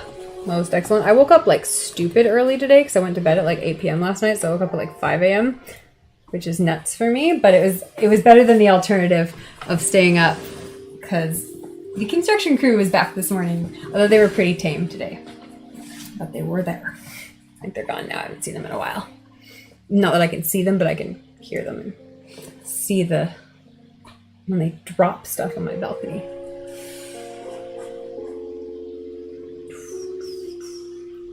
What am I doing? I'm getting a snack. Okay.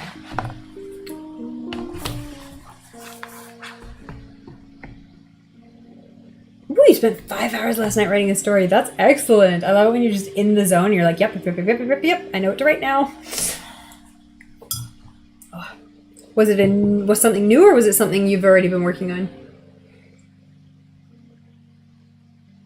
Or was it a standalone?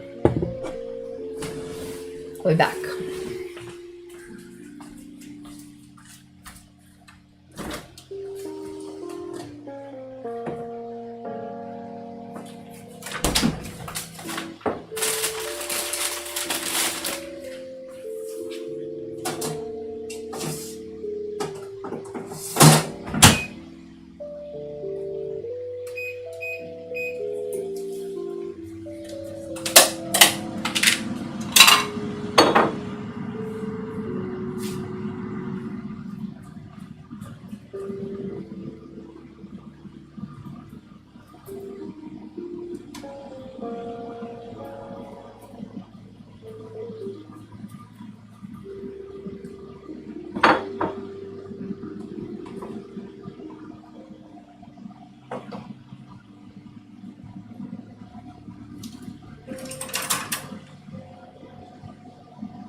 All right.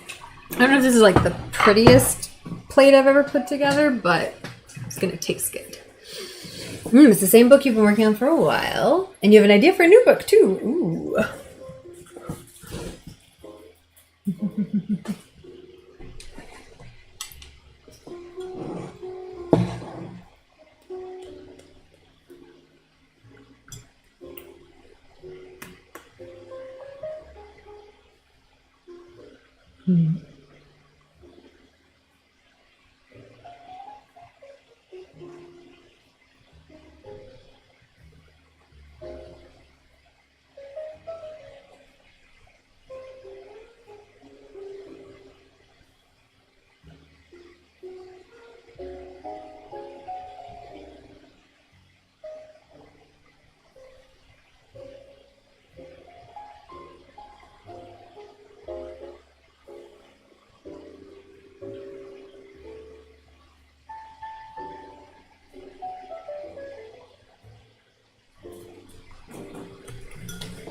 Hello, hello everyone. You were part of the raid? Fantastic. I hope you're enjoying. I hope you're having a nice productive day or a nice relaxing day, whichever it is for you.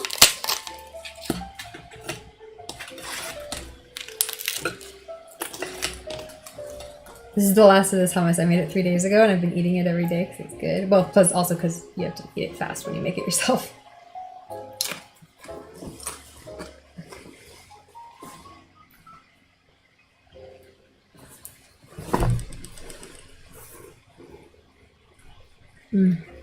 Oh, but add like a whole bunch of chili powder to it and it's so good.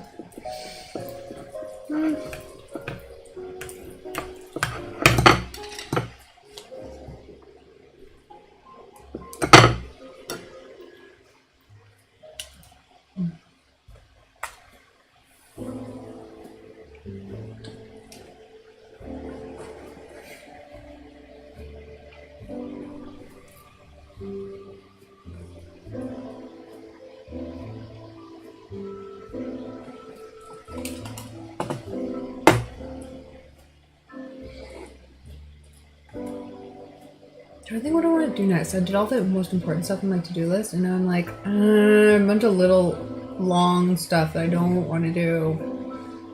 And it's like, well, which one do I pick? I don't want to do any of them. So I don't want to pick any of them.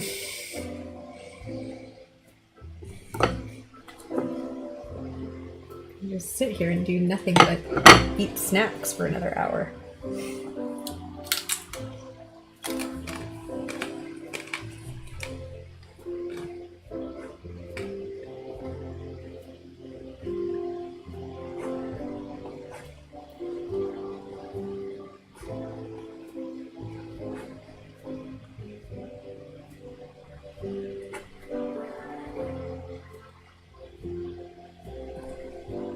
Obviously, that is not a good choice. Read more Dracula. I'm behind on my Dracula by like not quite a month, maybe a month. June 30th, I guess. So yeah, a month.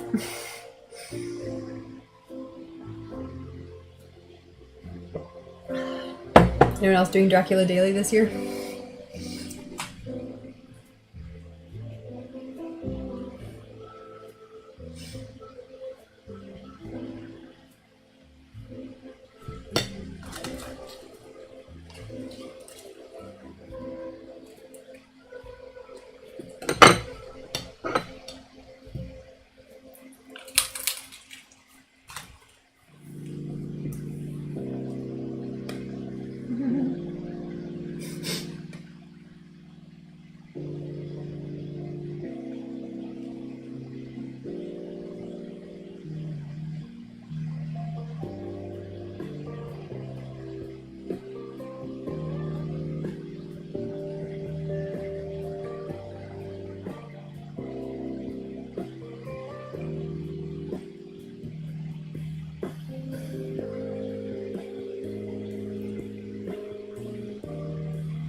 I'm so mad that this medication doesn't work like Dexedrine, which I knew it wouldn't, but I'm still hopeful.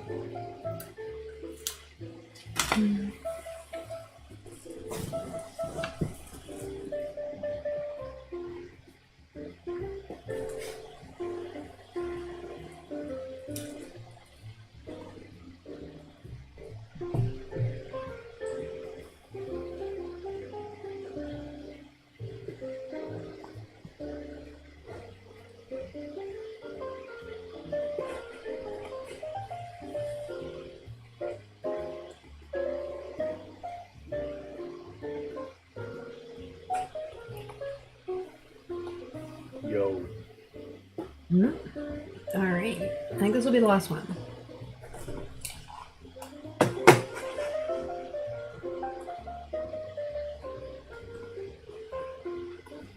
We got some good stuff done today.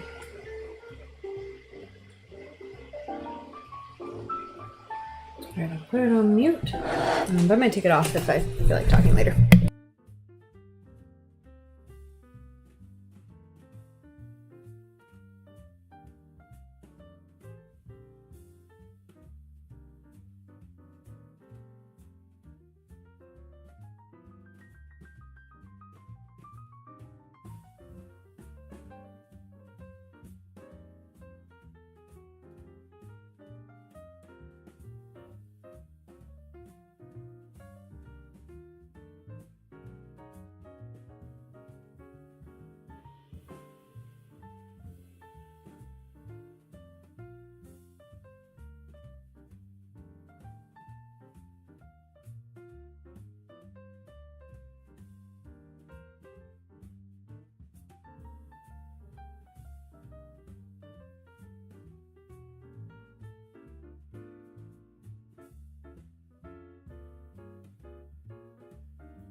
God damn it, the book was preventing me from reaching the microphone because it was hitting my tea.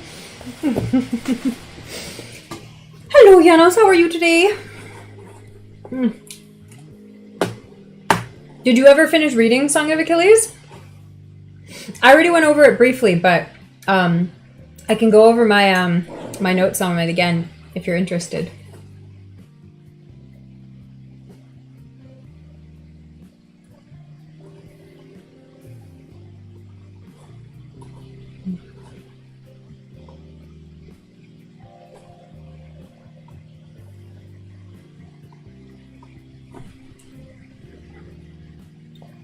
I finally got my brain to do something. I mean, cleaning out emails is productive, but I knew it wasn't what I was supposed to be doing. This isn't really what I'm supposed to be doing either, but at least it's helpful because, like I said, one of my biggest problems right now is I have too many things to do and I don't know how to prioritize them. So this video, you did finish it. Oh yeah, write down your notes and then type them out so we can see what you thought. The video I'm watching right now is about business. It's just like, you know, it's like one of those like how to 2 times your revenue, and I'm like, my revenue is garbage from my, you know, my online businesses because it's like, you know, like $50 here and then $3 here and then $1.50 here, and then it's like it's nothing, right? It's not anything. But if I could 2 times that would be a start. Then I could 2 times it again. Then I could 2 times it again, right? Like, you know what I mean? So I'm like, okay, let's start with this and see if. Plus, I love this guy. It's what's his name? I've reviewed his books before for book club actually. What's his name? Does it say it on here somewhere? What can I think of it? They'll come to me in a minute. Just Donald Miller. He writes like Business Made Simple books. So I like the way he explains things. It makes sense to me. So I like listening to him. So I'm glad I found this webinar. But yeah, so at least that's something. And it's literally about how to prioritize. Like, what are the top 3 ways you made money last year or like right now? And I'm like, okay, well, I know what those are. Like I said, they don't make a lot of money, but they did make some money. So let's focus on those. So I'm like, yeah, that's good. I put too many chili flakes in this hummus. Now it's like I have chili flakes on my teeth. What a problem.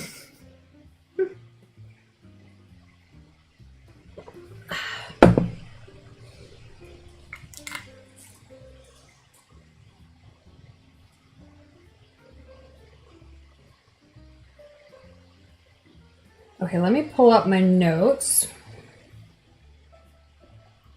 Well, the biggest thing, and I think I've said this before, is that I liked Cersei better, but this one was good in a different way. I think this one was more like, it felt more young adult to me. It felt more like young to me, the writing, and like the plot and stuff, which isn't a bad thing, but I personally like Cersei better. I need to find my air conditioning remote. I think it's over by my bed. It's getting too hot now that the sun's been out for a couple hours. I'll be right back.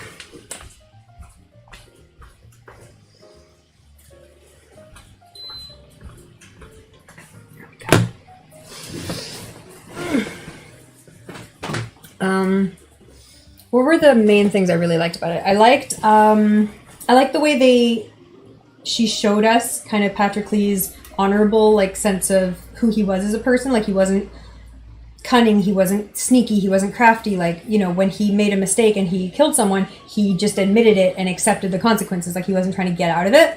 You know, even though his father wanted him to be more crafty, he was just, you know, an honest kid, which I thought was a really good way to kind of start off his character, so the readers really understood who this guy was. He's not someone sneaky or out for himself. He's just trying to figure it out.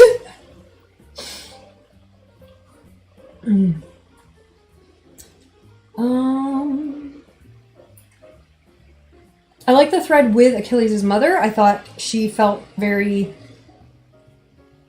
like a mother, like she really wanted to protect her son and only have what was best for him, and especially if she knew that the prophecy involved him, which is entirely possible.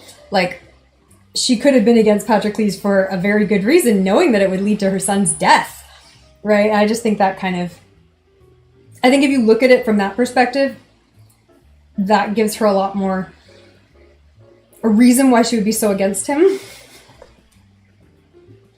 I loved everything with Odysseus in it because she writes Odysseus phenomenally, and obviously Odysseus is going to be one of my favorite characters because he's like, you know, he is the crafty one, he is the sneaky one, he is the one who's thinking out the solutions to everything. And yeah, she wrote him excellently in Cersei. She wrote him excellently in this one too.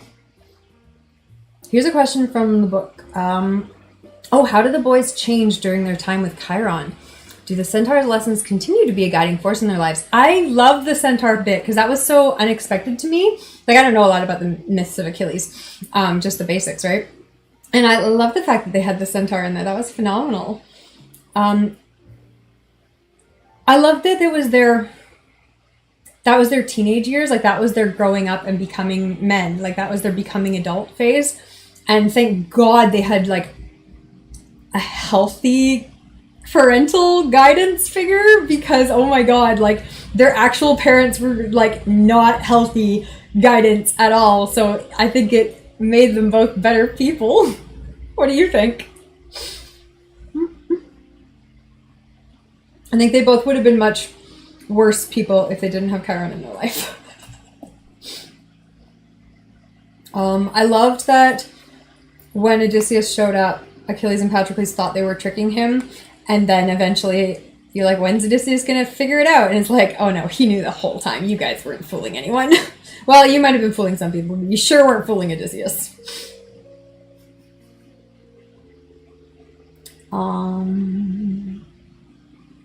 Oh yeah, the part that was really sweet. I really liked how at one point Odysseus kind of gives them a warning, like, hey, you guys are boys and you can get away with stuff, but now you're becoming men. Like, people are going to, say things about you. So if you want those rumors to stop, now is your chance to stop the behavior. And then, Patroclus is like, oh God, Achilles is going to, completely forget about me. And then Achilles is just like, no, of course not. Like, I'm with you forever. Like, that's it. You're for me. And like, just no hesitation, no, debate. He just was like, no, I don't care what they say. I'm here with you. And I'm like, aw, it was very sweet. Because I was saying earlier, I think they had kind of, obviously they have a power imbalance dynamic between them, because Achilles is like the greatest of the Greeks. He's this strong hero. He's perfect in every way. And Patroclus is none of that. And so they do have this weird dynamic. And I really thought the fact that Achilles just was 100% like on board, to support him was just so important to making that feel more balanced to me. Yeah, known for his wisdom. Exactly. Mm-hmm. I think the writing was well paced because you had like their whole childhood and their whole adulthoods, but it didn't feel like it stalled out anywhere, even though there was 10 years in one place in Troy while they were trying to battle. But I thought they made it really believable, especially with people like maybe Odysseus kind of knowing why he's dragging it out but not saying it, because it's like, of course you're dragging it out, no one wants to die. And then eventually being like, yeah, but it's been 10 years now, we all want to go home. So now you got to deal with your fate. I also like the fact that Achilles got to choose his fate too. Like, he had the option to walk away and live a long, what was the word they used in the book? Like a long but not remembered, not victorious life, like not an exciting life. But he chose to be a hero, and so yeah, you chose this. You got to go out there and do it, and he does. Well, he does eventually. Patroclus steps up.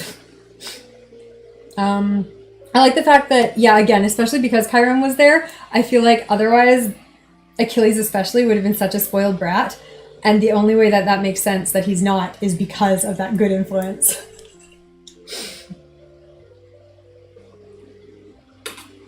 And I like that you still did see some of that. You saw him making some weird decisions and some kind of like selfish choices because he was prideful.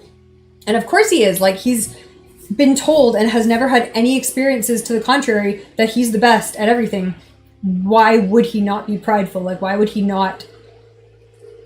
You know what I mean? So it's like that made sense. That behavior all checked out to me.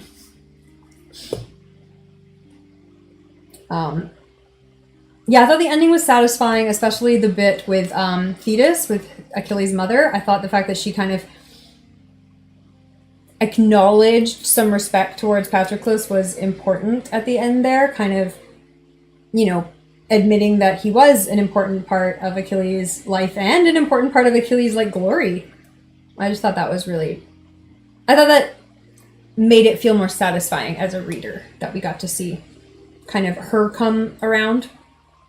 And we got to see Patroclus laid to rest finally.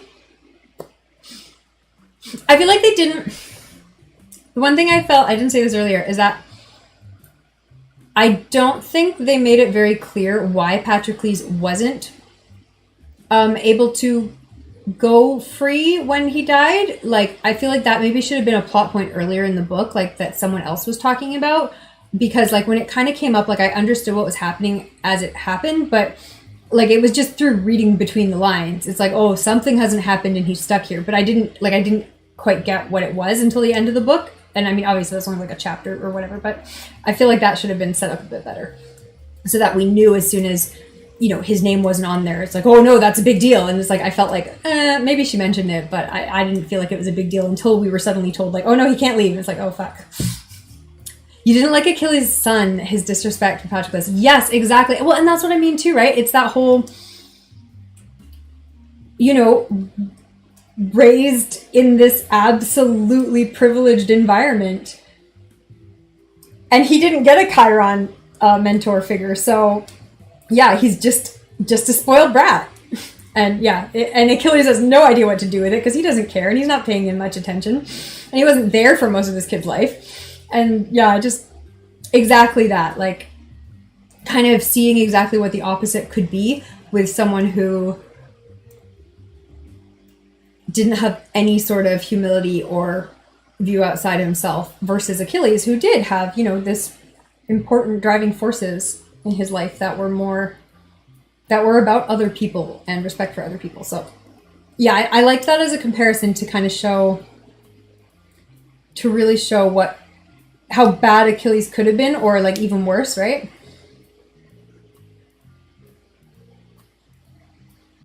I really liked it too when he stood up against like, was it Menelaus? Whichever king was like the bad king who was like constantly aggravating Achilles and everyone else. I thought that was funny. But again, it showed Achilles kind of not being perfect and kind of making bad choices because of pride. So, but yeah, overall it was, yeah, well, it is a tragedy, right? Like, I mean, it's, you know, maybe not even a tragedy, but it is like, you know, it's him accepting his fate, right? He did choose his fate, right? Like he had the chance to not have that fate and he chose it. So yeah, it kind of that in that way tragic, right? He could have sidestepped it, but he didn't. He made the choice to be prideful and wanted his legacy and he wanted his story and he wanted his fame and he got it.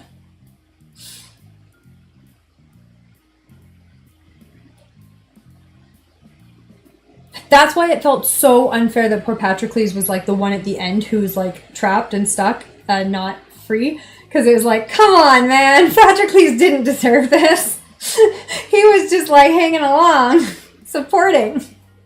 Why is he the one who gets like punished for no afterlife or whatever?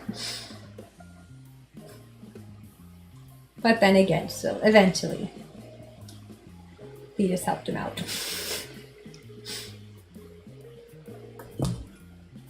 But yeah, I think overall, I really liked it. I liked Cersei better.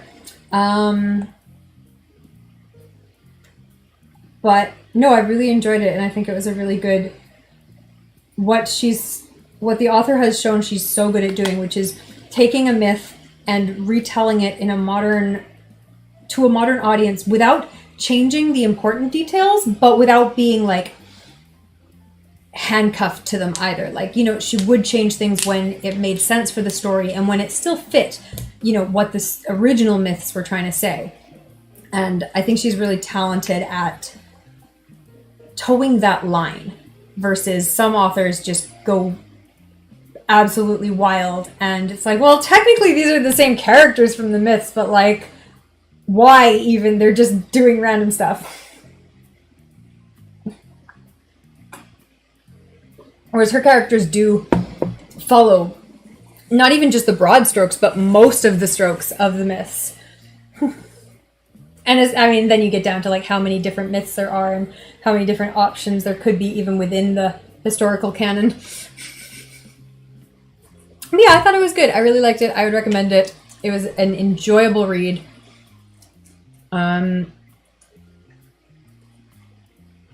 Give me more Odysseus. I want her to write the Odysseus story next. I would absolutely love for her to write Odysseus. Like, big surprise. He's my favorite character. Oh, really surprised. Yeah, I would like her to write that book. That's my recommendation to her. She would knock it out of the park too, because it's so morally complex too, right? Like, if you're looking, you know, she's already wrote the Trojan War. She's already wrote Circe. But if she writes all the other parts of the Odyssey, you know, I think she could really have a blast with that. Then it could be like a little trilogy for her too, right? Achilles, Odysseus, Circe. Because Circe kind of covers the end of Odysseus too, so. It was an easy read. Exactly, like it was enjoyable and it was fun to read. And it didn't feel like reading like, you know, sometimes those classics, the translations are really dry and hard to read. This felt like it was, you know, it felt like you were getting legitimate historical myths, but in a nice, easy, digestible way. And I think if someone was kind of getting interested in that sort of stuff and hadn't read any of the real stuff, this would be such a great intro for them, because it would get them interested and excited in it, and it wouldn't give them a whole bunch of false ideas like some of the other stuff out on the market today, some of the movies and things that, like I said, they don't really follow the myths at all. They just use the names of the gods. And this one is a little bit more faithful.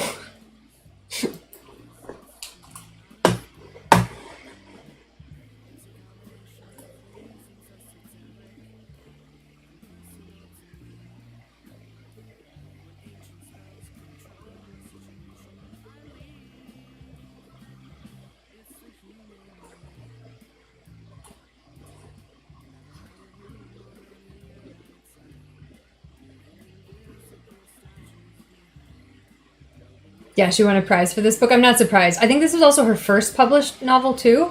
And so yeah, like really good for her first novel. And I also think that's why it felt a little more YA to me, because I think she was, you know, just a less mature author. Which is why it'd be great for her to do Odysseus next, because he deserves like a full mature treatment. If that makes any sense.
I haven't figured out what is going to be book club next month, but It might be the Mad Adam trilogy, because I finished that yesterday.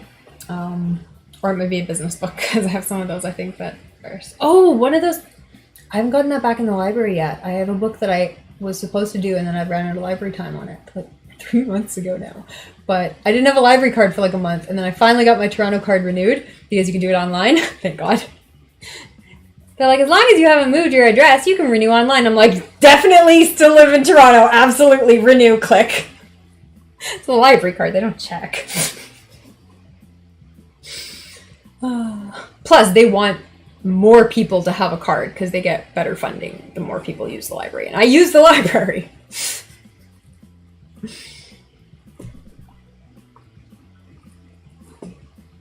The book made you think about friendship, and it made you think about the senselessness of war. Exactly, right? Like, especially with a 10-year war like that, where you have all these people who are, you know, building like these whole new lives because they're there for 10 years, but really they have whole lives back at home that people who are waiting for them, and it's like, yeah, senseless. Exactly. Like, what? For what? Because one guy's mad? Like, oh, dumb. And yeah, friendship, exactly. Like, I felt like they built out this really believable kind of friendship. I liked it.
Mm-hmm.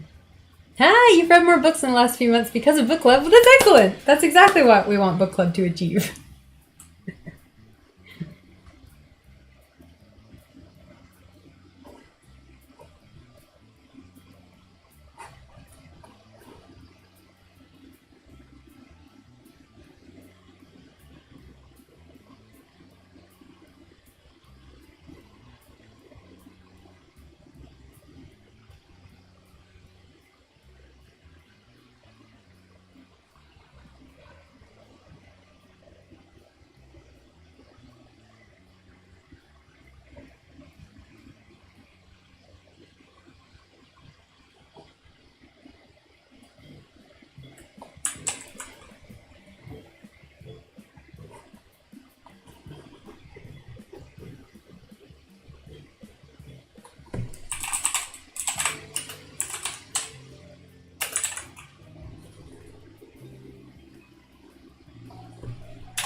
I didn't reset the timer because I wasn't sure if I was gonna do another session or not, but I guess I will do another session, so I'll flip it over.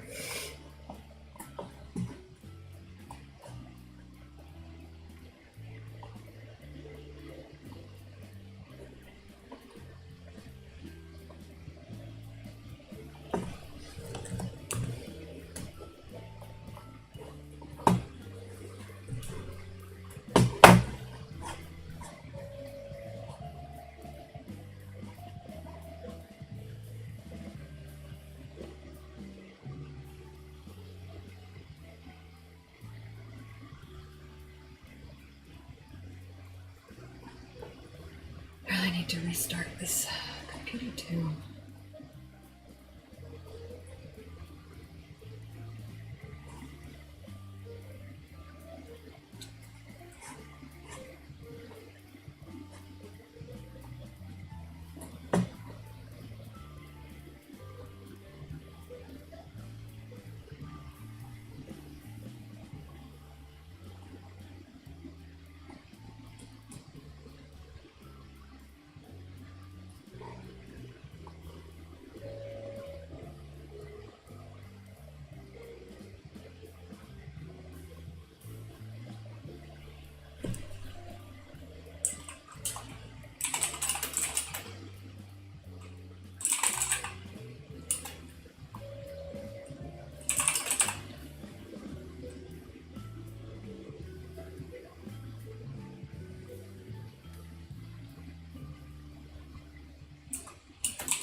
Okay, I'm gonna take notes from this business video again.